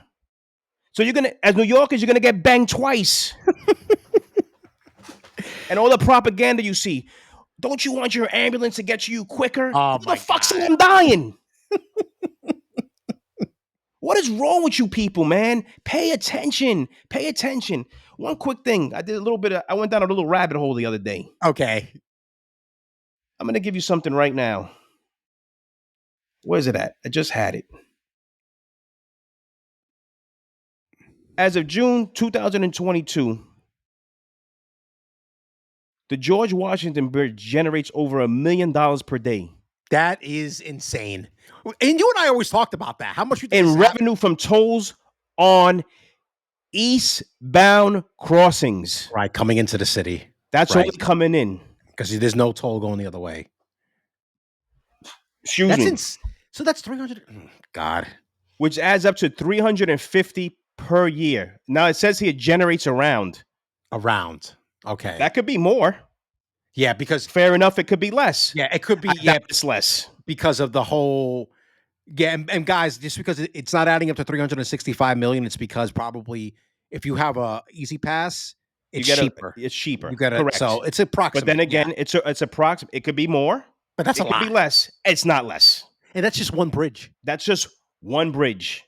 Okay, we have numerous tolls, incoming tunnels, bridges, whatever. Street parking. I don't even want to get into that. I forgot all about that. Here's my question, and every New Yorker that lives here should ask yourself the same question. Where the fuck is the money going? Because it's not going in my pocket. Yeah.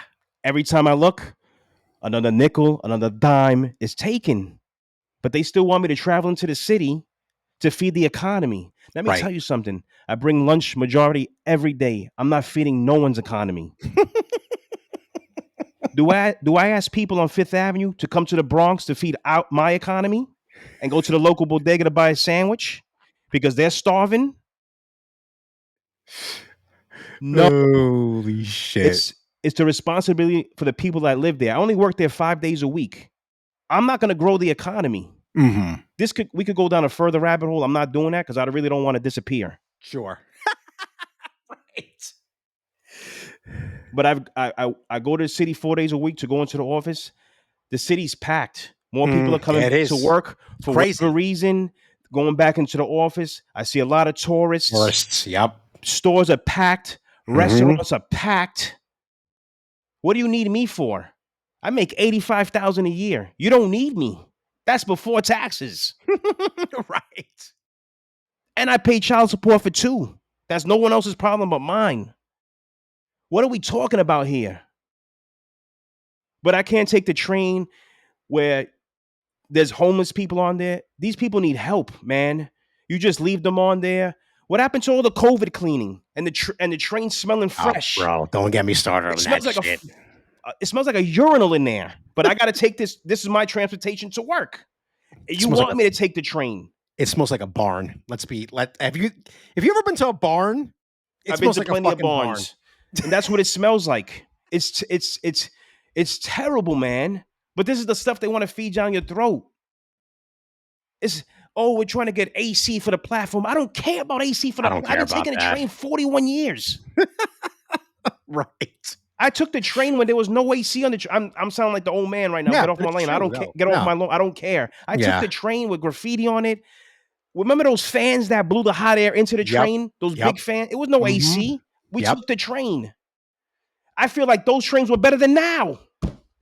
How's that possible? You know why it's possible? Because they haven't updated the fucking system. The only train that they fix is the A train. Yeah. Those are the newer trains. I don't care what the train looks like. What's the aesthetics? Is that the word I'm looking for? Yes. They're worried more about aesthetics than timely manner, getting me to work on time, and not get me fucking killed. Right.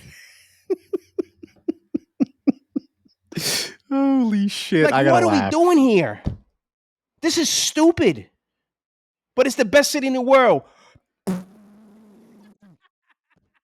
I'm done. Holy shit. Okay, while LeeJay calms down, let me give everybody my 2 cents about this whole thing. Because listen, I don't go into the city as much as I used to because I live in the suburbs. I'm in Newburgh. When I go in, I'll drive over to Beacon and take the Metro North down. But let me tell you something. It costs $48 round trip during peak times to go into Grand Central Station from up here. $48. So I'm worried now. And I go in now because we have an office in Times Square, and I'll go in occasionally. But if you're telling me because the Metro North fare will go up too. It's not just going to be the subway. The Metro North fare is going to go up. LIRR is going to go up. The ferries are going to go up. You're telling me what?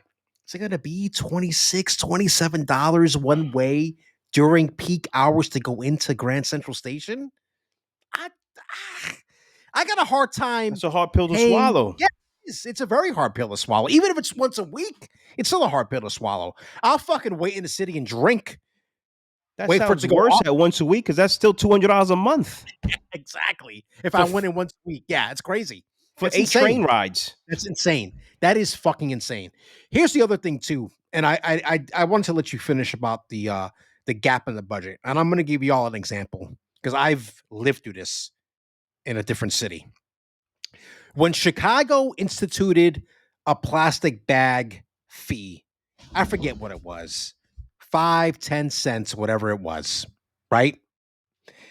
They estimated that it was going to bring in X amount of millions of dollars into the city for the budget year.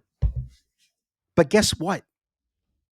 They didn't expect that people were going to be like, no, fuck you. I'm not paying 10 cents out of principal. I'm going to start bringing my own bag to the grocery store. And what happened?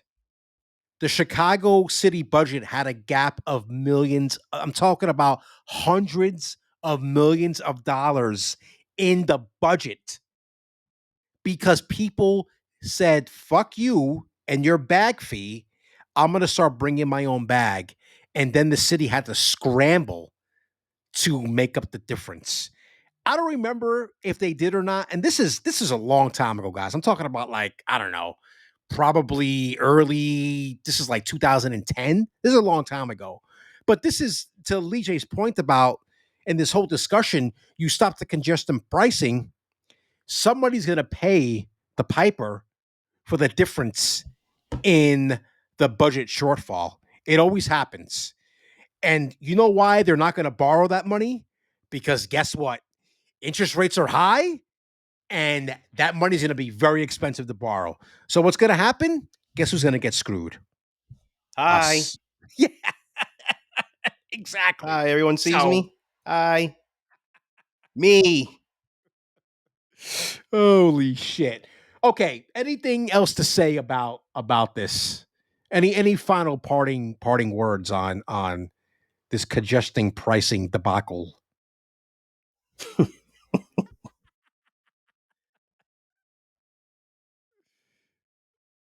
It's over for tonight. I'll say that. Okay.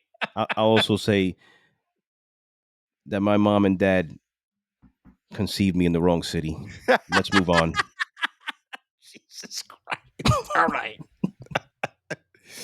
Let us talk about the current state of New York City baseball at the All-Star break. And as part of that, shout out to my boy Eric, Eric, who has subscribed on Patreon, like all you can do at Patreon. follow the way. We're gonna call it the Eric way. Yeah, follow the Eric way. Patreon.com/2dummies sports podcast. The link will be in the description of the podcast. As part of one of the levels, both levels, you get a chance to ask a question. But first, shout out to Eric Pim 8. You know who that 8's for, right? Gary Carter. Yes. Eric is a huge Gary Carter fan. So much so that his dog's name is Carter. So it's funny. My Jonathan's favorite player was Gary Carter. Oh, really? Oh, Yep. shit. Look at that. My younger brother. Look at that. A lot of Gary Carter fans out He was there. a big Gary Carter guy. That's interesting. I didn't know that. Yep. Big Gary Carter guy. Yeah, I mean, Eric, he wore number 8. At least all through high school that I knew him. At least I think, he's gonna correct me. He'll hear this. Okay, so the question dovetails nicely into the Mets at least, and we'll get to the Yankees a little bit later. So here, smart ass too, by the way. Hey guys, first time caller, long time listener. As I type this question, the Mets are 2 games over 500 heading into a series versus the Rockies. Should the Mets be buyers or sellers at the deadline? Is this recent hot streak the Mets are on for real, or the usual smoke and mirrors us Mets fans have suffered through for countless years? Now, before you answer this, I brought this up to you on Friday because he submitted the question while we were out. And you said, we have to see how they do this weekend first before you can answer this question. So they won 2 out of 3. Today was not pretty for a variety of reasons. The bullpen is fucking awful. But what do you think about Eric's question here and how things are going to play out for the Mets? A, going into the trade deadline, and then B, for the rest of the season. Is this bullshit? While I answer this, can you look up Sure. the next games right after the All-Star game? Yes, I will do that.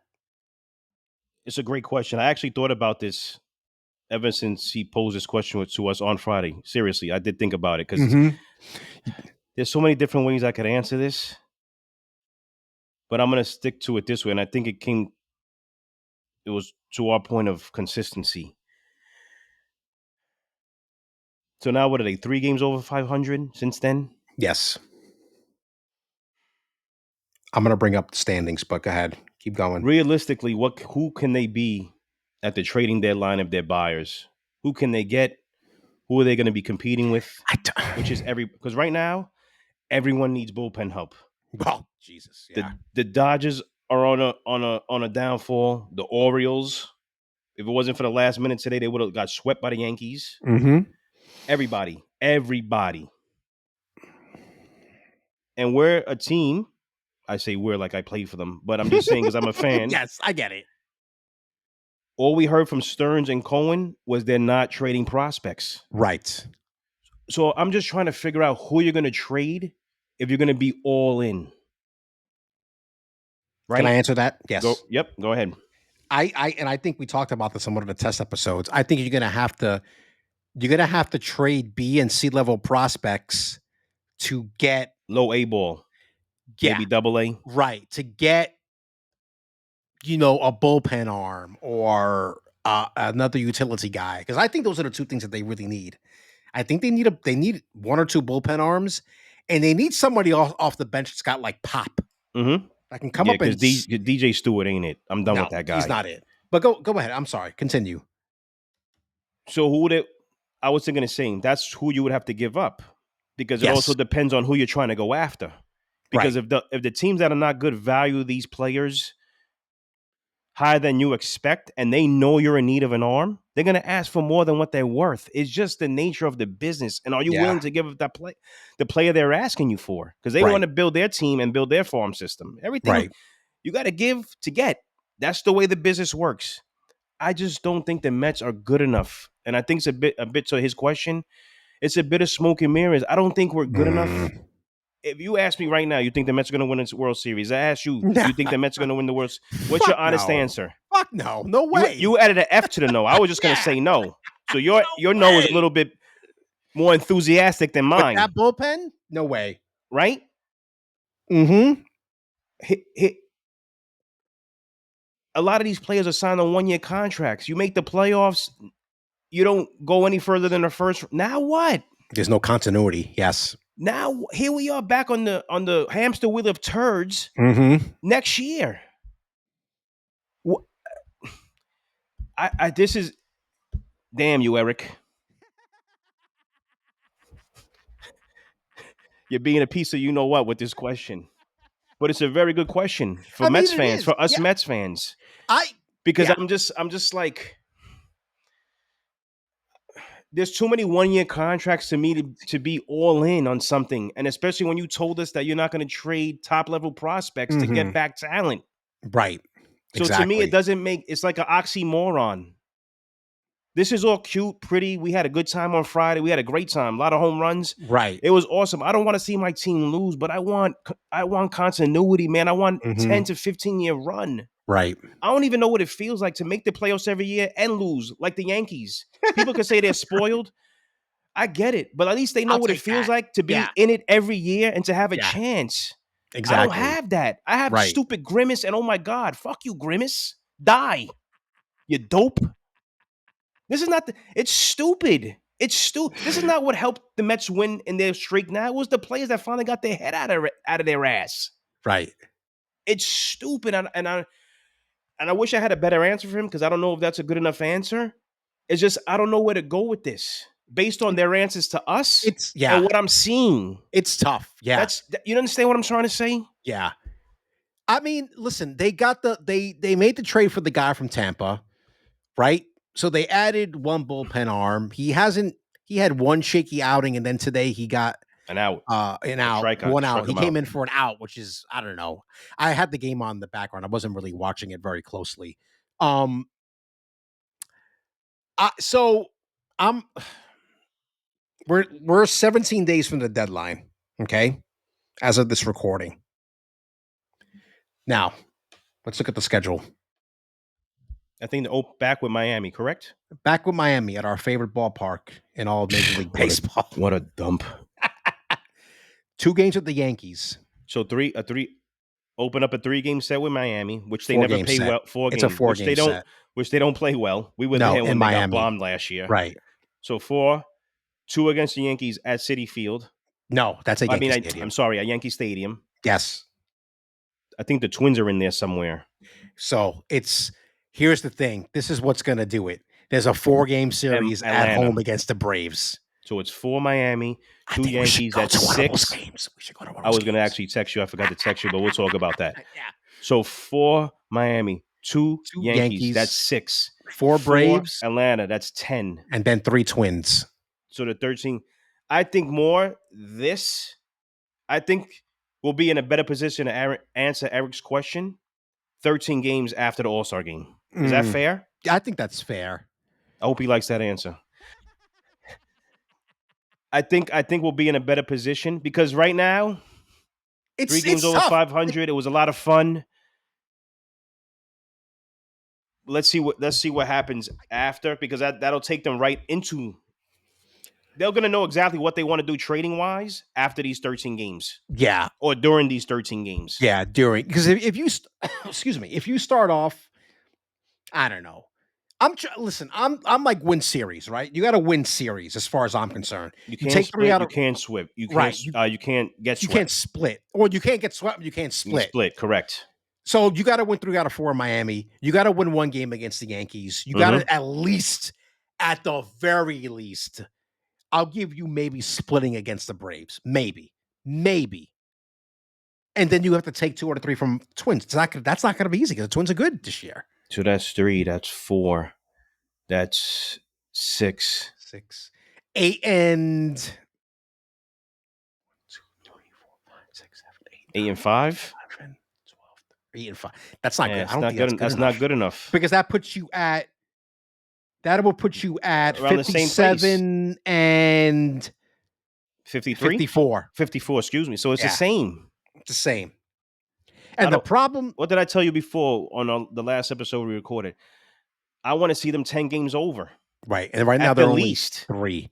And the other problem now, 8 and 5 isn't good enough. yeah, no, you're right. And the other problem now is you've got Arizona, San Diego, and Pittsburgh Right there. within a game and a half of you in the wild card, and then you got the Reds and the Giants are 3 games out, and then it starts. Cubs are 3.5, and then the Nationals, they're done. I think they're done. What's the Mets record right now as we see? 45 and 42?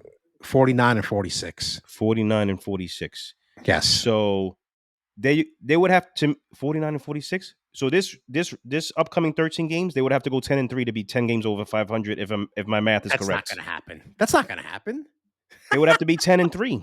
That's not going to happen. Oh, that's basically you're losing on just one. That means you have to sweep the Yankees or something. Because here's my opinion. If they're teetering right where they're at right now, 3 games over, 2 games over, 1 game from the final wild card, in the final wild card, they're going to sell. You think so? Yes. They're not going to buy. It's too mediocre. It's too mediocre to take a chance. That's just my opinion. I don't know any better. Here's what I think they're going to do, though. I think that they are going to buy, but they're going to quote unquote buy and make a couple of very minor moves to make it seem like, oh, we have confidence in the players that we have here. We needed a couple of pieces. You know what you should do? And you and I have talked about this. Call up Acuna. Put him at second base. To be honest with you, I'd just rather see that. Yeah. Get rid of DJ Stewart. Put McNeil in right field. And Marte's coming back whenever he's coming back. Because I'm sick of Stewart. I'm seeing sick of that him. guy I'm sick of out him. there. Vogelback 2.0. I'm done with him. Vogelback 2.0. I'm done with that dude. Oh, I mean, just going to his question again. I mean, smoke and mirrors. It's so oh, God. It's the bullpen. If they had a better bullpen, I would feel better about this answer that this was not smoke and mirrors. But that bullpen is a problem. And you don't win games in the playoffs with a shitty bullpen. We've seen that over and over and over again, where starters get taken out after 2 fucking innings in the playoffs, and you bring in the fucking brigade to close out the game. The Mets are not capable of doing that right now. Yes, you have Budo go 2 2/3 the other day. Great. He can't do that. He's not going to do that every day because eventually 9 innings is going to add up to 9 innings, whether you do it 5 days in a row or 1 game. Right. It still adds up to 9. You know what I'm trying to say? Yes. Don't get me wrong. What he did the other day was fucking impressive. I like Budo. Right. But then again, what is he now? He's not going to, well, he's got the All-Star break, so I guess it doesn't matter. And to be fair, they probably had that in their mind. Hey, he's not going to pitch again until next Friday. Which is why they did that. But, you can't do that every You got to have your starters have go at least 6. Part of it, Please. I was just about to say that. Part of it is too is why are we paying these starting pitchers all this money if they could barely go 5 innings? Why are we giving them all this money? Here's the thing, too. No, I Because agree. I feel like Major League Baseball is transitioning to one day where there'll be no starting pitchers. God, We're gonna do that's 1 inning, 2 yeah, innings, that's kind of what insane. Tampa Bay does. Yeah, that's insane So to what are me. we paying you for? Right. Because the minute it gets to 100 pitches, here they come on a little Yeah. field. You can see them. Fuck you. You can see them. Just pay attention. They're little microscopic, little analytical people. They run around the little dirt. They're on the dirt. That's a little noise they make too. Because that's a little calculators in their head. 95 pitches, 95 pitches. Take them out, take them out, take them out. Shut up. It's Holy stupid. shit. It's stupid. Meanwhile, all these numbers show nothing. They still get hurt. Everybody gets Yeah. hurt. Yeah. Taking them out early. Nothing's preventing these people from getting hurt. Let Yeah. them pitch. They've been pitching all their life. All their life. Because some guy comes from wherever he came from with his stupid number 2 pencil and his dopey notepad on the 5th day when the sun is behind one of the clouds, his average goes up. It's Holy pitching shit. metrics. Get out of here, you fools. I'll be curious to see because they are going to go to a 6-man rotation post All Star break. Because I'm thinking, by the way, Senga today. He pitched another simulated game, right? I think it was an actual. Oh, he pitched the batters, right? Yeah. I just saw the damn alert. Hold on a second. I just saw an alert come over my phone. He threw 66. Here we go. It's a SNY. 66 pitches, allows 1 earned run in latest rehab start. So he went 4 2/3, struck out 3, walked 2, 66 pitches, 40 of them strikes. Through 3 rehab appearances, Senga has now gone 10 innings, allowing just 1 earned run while striking out 12 hitters. How long do you think he's going to be on a pitch count for when he comes back? He's Oh, going to no, be a they pitch even count said it. too. They even said it. He's going So to you be got on to a be preparing for this. right. Well, Like even if you got to like lose a hitter, DJ Stewart, and bring up another pitcher just to prepare for the first few starts of Kodai Senga and tell everybody, listen, we're going to have to give a couple extra days. This is what we're doing. Do it that way. Because he's going to be on a pitch count. Once maybe 60 to start, then they'll gradually go up to maybe 75, 60. Yeah. maybe 90. So he's not going to be able to pitch a full game to probably his 4th or 5th game in. And that's going to take you into what? Depending on when he comes back? September? Mm-hmm. By the way, you know what's crazy? The MLB draft is happening right now. Oh, boy. You want to talk about a draft that's so far fucking off the radar? It's so stupid. We're over here recording a fucking podcast. I'm not interested in prospects, drafts. I do not care. The draft is happening right now. By the way, the interesting thing, I will say one thing. Apparently, 3 guys got drafted from Wake Forest in the first like 6, 7 picks, that's never happened before, which is kind of interesting. Have the Mets pick yet? So I am curious. Here's the thing. When I was a sports writer, I used to be really into the draft because I covered minor league baseball. So I would buy that Baseball America like prospectus and shit every year. Yes. Bro, that thing is very detailed. Yeah, I'm not interested. Like a very detailed book that Mets will probably draft another catcher or a shortstop. Dummies. They haven't picked yet. But or have they? I'm trying to see. No. They've got the 19th pick, so it's coming up soon. Yeah, they got having the draft during the All-Star festivities still doesn't kind of move the needle. So anyway, that's the Mets.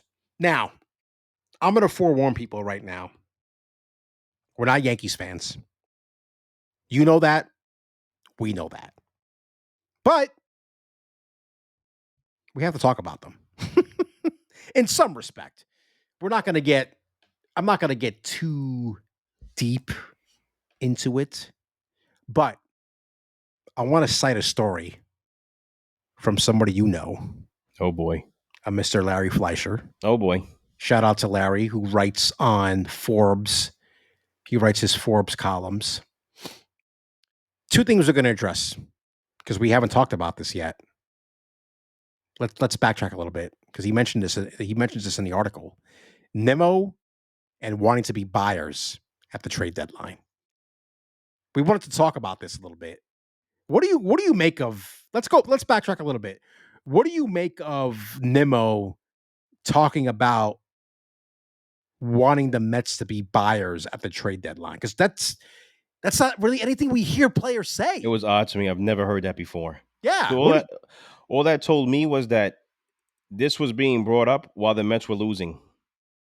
And this was talked about amongst the players during that meeting. And now he's letting the front office know, listen, we heard what was going on. You guys told us. But now that we're winning, what are you going to do for us? Right. Yes. Are you going to help us bring the players we need to be better or get to that next level? They're having a conversation. To me, they're having a conversation amongst each other, but out in the public. Yeah, exactly. Because I've never heard that before. I could be mistaken, but I've never heard that before. I've never heard a player come out and say, yo, get us players, whatever his quote was. I don't remember exactly what he said, but it was essentially to that. Yeah. And I was like, I was like, what? This sounds weird. Yeah. But then I said, it probably came up before. They talked about in the meeting. They started winning. They were probably like, yo, we got to win to let them bring the players we want in, or else they're going to blow this whole thing up. Yeah. I'm curious it's so funny because I would love to ask these players, so what do you think you guys need? Obviously, well, who do you even have in mind? They probably don't have anybody in mind, but I guarantee you they have player like positions. Yeah, I can see that. I can see that. Bullpen depth. Maybe you get another starting pitcher. You got to get another bench guy, a utility guy, a Zorbris type of dude. I always say that. Yeah, that's that always Ben my Zobrist example. Guy, that's always my example. So that's kind of it was interesting to kind of see them talk about that. So, but yeah, I know we want Jeff McNeil could be that, but he's just not hitting. Yeah, he's not. He's just not hitting because he could play a lot of different positions. He's just not hitting.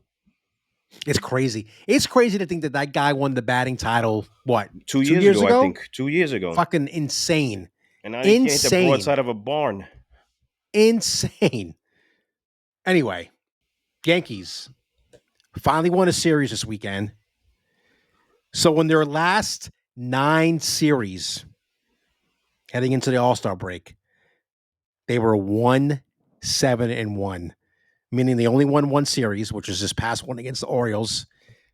Lost 7 series and then split a series.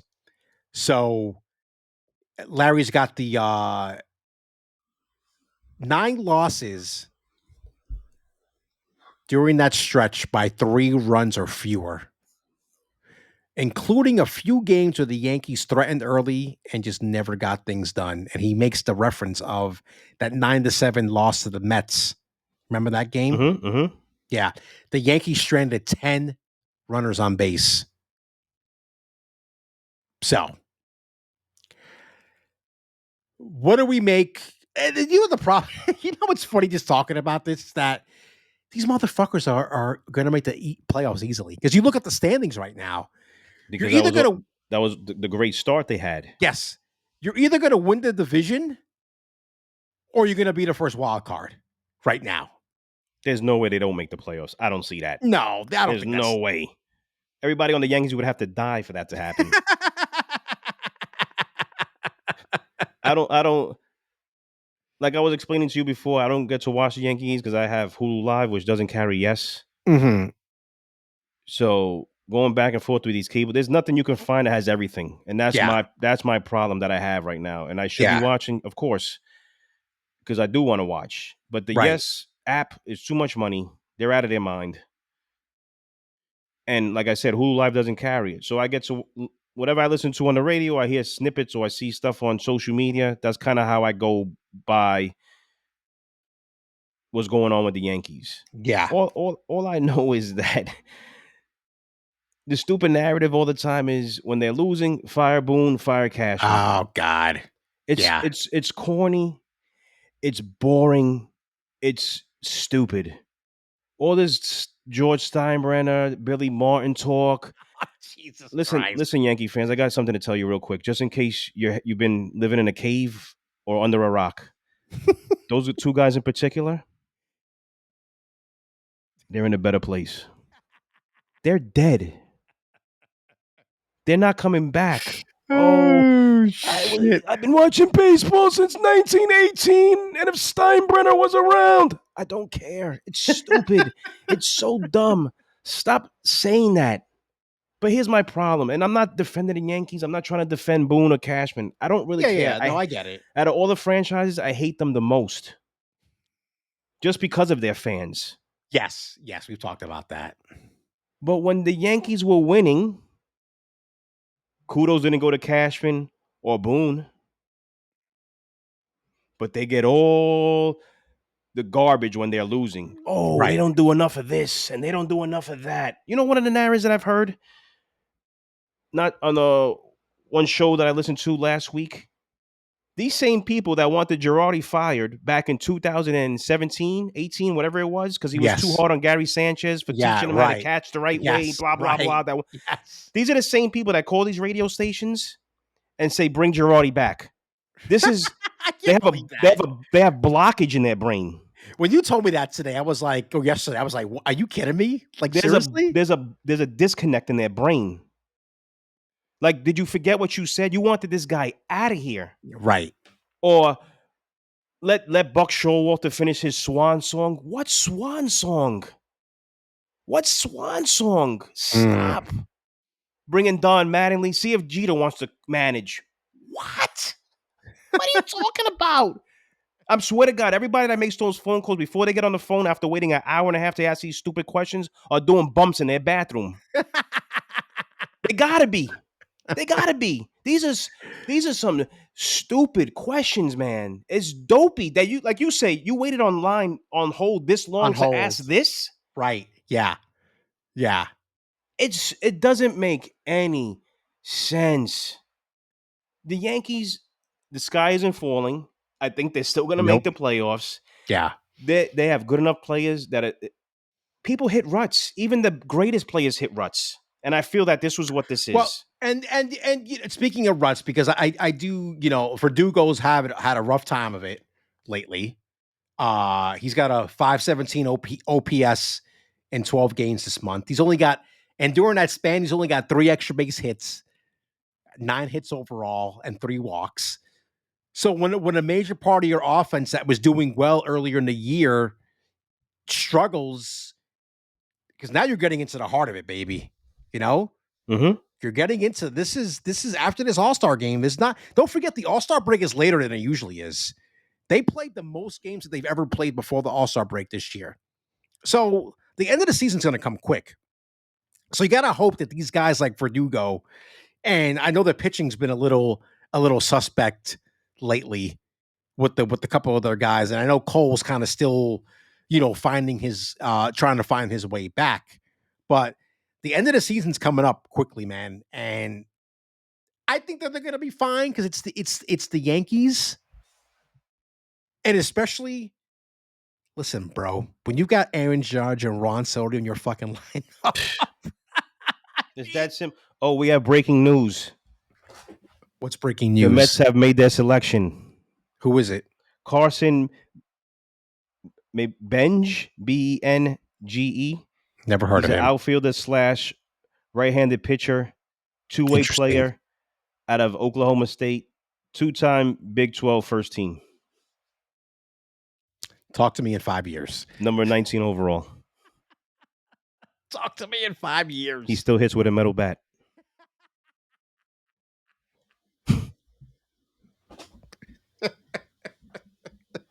Oh my God. Do we have anything else to say about the Yankees? Sorry, Yankees fans. We're gonna do you guys right. Don't worry about it. But I think you guys need to get off the fucking cliff because you're gonna be okay. Get off the cliff. You'll be fly. You know what? What'll make you feel better? Come be a Mets fan for a weekend. I bet you'll go back to 161st Street happy. I'll leave it at that. There are a lot of things happening at 161st Street. All right. So Tuesday is the All Star Game. This podcast is not as long as I thought it was going to be. By the way, we're at 2-hour mark right now. Do you give a shit? I mean, seriously. No. When we were kids, I'm not going to watch. Yeah.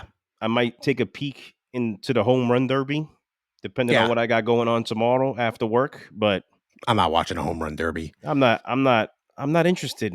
I'm really a lot of these All Star games. It's not just the baseball one. Mm-hmm. Even basketball. I don't watch the All Star weekend anymore. God, it's not the same. It's not the same. It's not, to me. It's not the same. It's not the same. So let's talk about baseball. Here's the thing. When I was a kid, this was like an event for me. I asked to stay up late. You already know how my mom was. Yeah. I had to beg, borrow, and steal to watch the All Star game. And I don't even really remember watching a home run derby, really, because I think it was on cable, and we didn't have cable till late, but it was always like the All Star Game. You knew about it. This was your chance to see the players from the American League. Obviously, us being Mets fans, we didn't see that because this was before interleague play. So it just meant something, and there was like hustle. And I will say, I always think, and let me check me on this and see if it makes sense.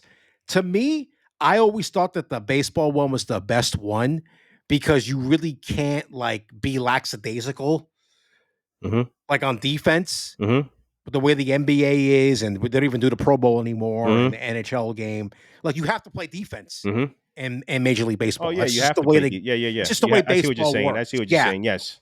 So there was always like you're not going to throw a fucking meatball to the guy. You're trying to get him out. So that being said, that's why I always thought that the All Star Game was like the baseball one's the best one because they're actually still like playing the game for real, and it was competitive back then. Like it really was.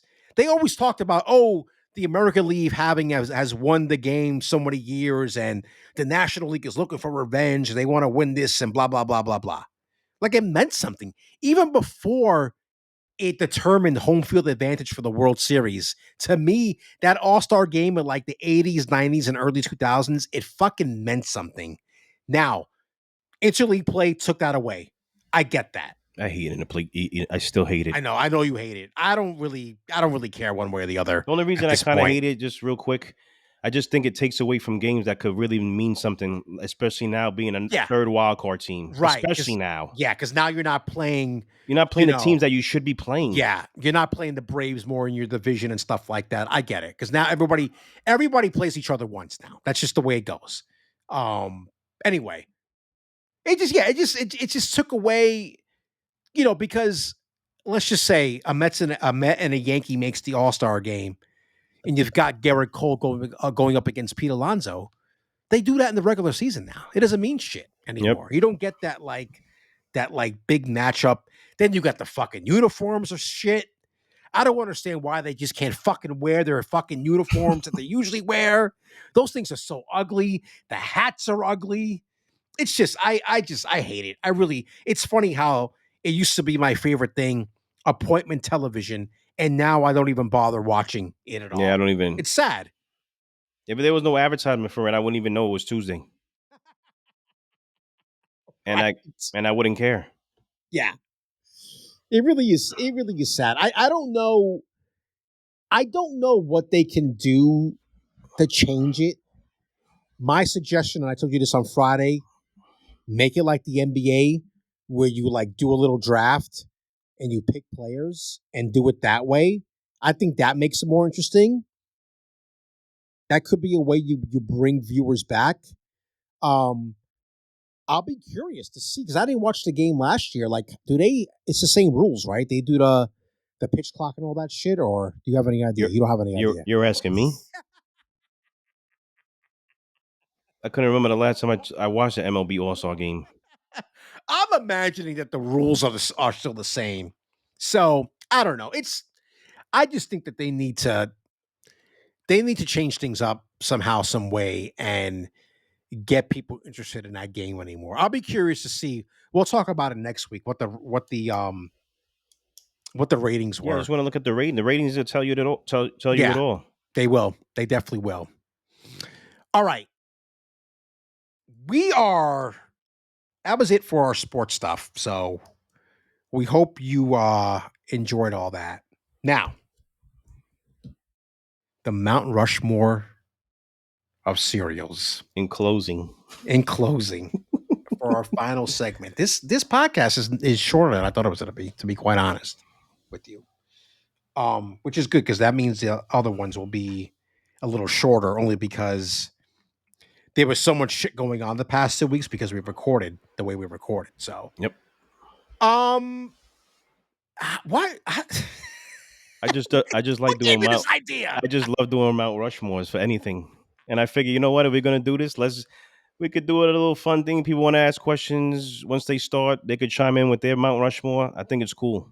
I Yeah, like yeah, doing yeah. things like this. I'm always referencing a Mount Rushmore, whether No, we're I hanging know out, something, whatever the case may be. exactly. So I said, let's start off with the cereal. Do you want to go first Sure, and I'll give go your first. 4? Okay, go ahead. In no particular order, however you want to take it. Okay, This is how I got it written you down. got this. I was about to say you have this written down. I don't. I have it in I my do. head. I didn't have to, but I just did. I just did Yeah. anyway. Any fruity cocoa pebbles, my favorite cereal growing Cocoa, up.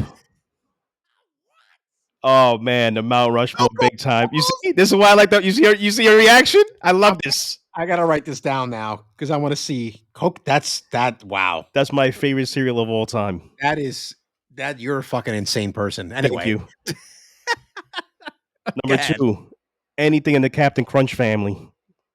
That's a good one. Anything. Crunch berries, peanut Crunch butter crunch, berry. regular, doesn't matter. Okay, Next one, Frosted Flakes. that is on mine as well. So we have one similar. This one is probably not on yours, but it's one of my favorites. Lucky Charms. Lucky Charms is borderline. So if you want to pick It's up the Mount Rushmore and borderline. the possible, I don't really have a possible. Those are my favorite 4 of all time. If I had to pick another one, What made the cutting room floor? I don't really have another one. Interesting. Can I ask you something? Yep. When was the last time you ate any of this stuff? It's been probably ever since Mel and I, shout out to Mel, started dating because she don't eat this. Yeah. So kind of it weaned me off Yeah. not eating it anymore, which helped. I'm going to tell you guys. I'm not a big milk drinker anymore. I don't drink milk at all. If I do, maybe oat milk. But that for some reason that didn't sound right. I'm not. it didn't, but I don't care. But yeah, so I don't even eat cereal like that. Any cereal. Yeah, neither do I. Yeah, same here. Maybe oatmeal, but that's it. So occasionally, I'll let you in a little secret. Occasionally, I'll get the urge, and I'll buy a box of something, right? Mm-hmm. And it'll just sit there. And I'll eat it. Okay. And then afterwards, I will feel awful. Like awful, yeah. Because of the fucking sugar that is in this stuff now. So after we went to after the movies yesterday, we went to did a little food shopping, and I purposely walked down the cereal aisle because I contemplated getting a cereal yesterday. Yeah, dude. And I said I can't do it. Yeah. I can't do it. Just to your point, I just feel terrible after I eat this stuff. Oh, dude, it is so. I'll go through I think the last cereal, and it's on my top. It's in my Mount Rushmore. Let me do my Mount Rushmore first. So I gotta hear this. Frosted Flakes is on there. Corn Pops, fucking love Corn Pops. I would say they're runner up. If I had to pick, they're good. They're good.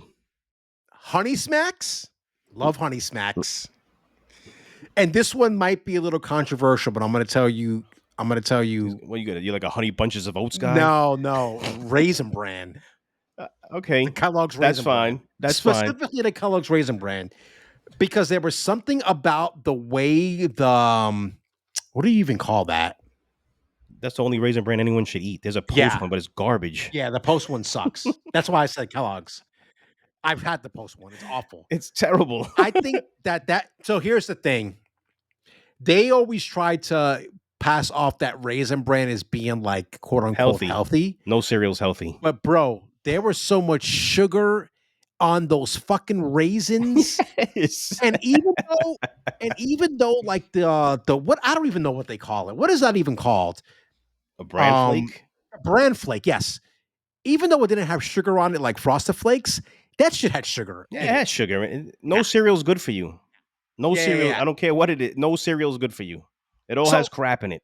I think in the past year, I actually did the whole thing where I think I bought a small box of corn pops, and I'll get the oat milk because I can't drink regular milk anymore because I'll shit my brains out otherwise. By the way, people, the human body, and this is not. Listen, I'm not saying this is like a political statement or anything, but you do the research. The human body's not meant to drink milk. Just saying. That's why people as they get older, they get more lactose intolerant. You notice that? Because I can drink milk for fucking days when I was a kid. Oh yeah, days. But as I got older, I get worse and worse. I'm not allergic to it, but brother, I tell you, drinking I can't remember the last milk, time I drank whole milk. I couldn't even tell God, awful. I can't even. And I know when they accidentally put it in my coffee, it tastes fucking disgusting. I know exactly when it happens. I don't really want to get into it. Anyway, in the last year, I think I bought a small bag, a small thing of corn pops, and I probably ate like 3/4 of the box in like one sitting because I'm not somebody who eats a lot of sugar now. And I told you, like, as I've gotten older, I've become more sensitive to salt and the sugar. So I'm sitting there, so I'm getting that hit. I'm getting that high from this cereal that I love as a kid. You're gonna feel it. Yeah. And then maybe an hour later, I'm sitting there and I'm like, oh man, that was a terrible fucking idea. Terrible idea. But yeah, I'll have to post this on social media, on Instagram or whatever, and kind of see. Let me just make sure I've got mine. Frosted Flakes, corn pops, Raisin Bran, and Honey Smacks. Honey Smacks is a good one. I just didn't eat it enough. Oh fuck, dude! That shit was so sugary. I think about all this that is relative to all this is relative to my KFC story that you know about. It's the same thing. It's the same idea. Yeah, this shit's no good for you. No, it's not. So your body's rejecting it. It is absolutely not. All the damn KFC, my hand swelled up. I said, "What is happening right now?" They look like water balloons. I can't remember the last time I ate that stuff. Don't do yourself a favor. It's been a while. Thank God my father was in the house that day because he gave me some water, something else, and it went down. Oh my God! The sodium rush. Ever since then, I haven't eaten it. Dude, I don't blame you. I mean, that shit is just fuck, man. I don't even want to see what the milligram count is for that. It's just awful. So, all right. Well, that's gonna do it for this week. This was good. This was by the way, so this is gonna be the format of the show now going forward. That first, like I said, the first episode was to introduce everybody to us and who we are, who we root for. So if you ever come back and listen to this episode, if you get to the end of this episode, go back and listen to what I'm calling episode 0, basically. And you'll get an idea for who we are, where we come from, the teams that we root for, yada, yada, yada, yada, yada, et cetera, whatever way you want to put it. But going forward, this is going to be the format. We're going to have certain topics we're going to talk about. We're going to keep it mostly to New York stuff, but obviously we talked about Bronny James. We talked about just the All Star Game in general. So we're going to mix and match every week depending on how things go. So, and if you have any questions, anything you suggest, go right to those platforms that he's already discussed. Yeah, exactly. Leave a comment, tweet at us, join the Patreon. You can actually join the Patreon for free if you want to get an idea for, how that works. But if you want to ask a question, the only way to ask the question is to subscribe to the Patreon. So check that out when you get a chance. And again, I should have mentioned this in the beginning. Some of you have already done it, and I appreciate it. You've rated us On the podcast services, 5 stars. So shout out to the people who have done that already, because that stuff really helps with the visibility on those platforms. So appreciate that. And if you have a chance as well, if you haven't done that, please do that. Maybe even leave a comment. Who knows? Maybe we'll read your comments. If you leave a comment on Spotify or Apple, maybe we'll read the comment Sure. if you're nice to Sure. us. Yeah. All right. That's gonna do it. I am Will Hernandez here for LeeJay Parrilla. Thanks for joining us, and we will see you next week. Peace out. Later.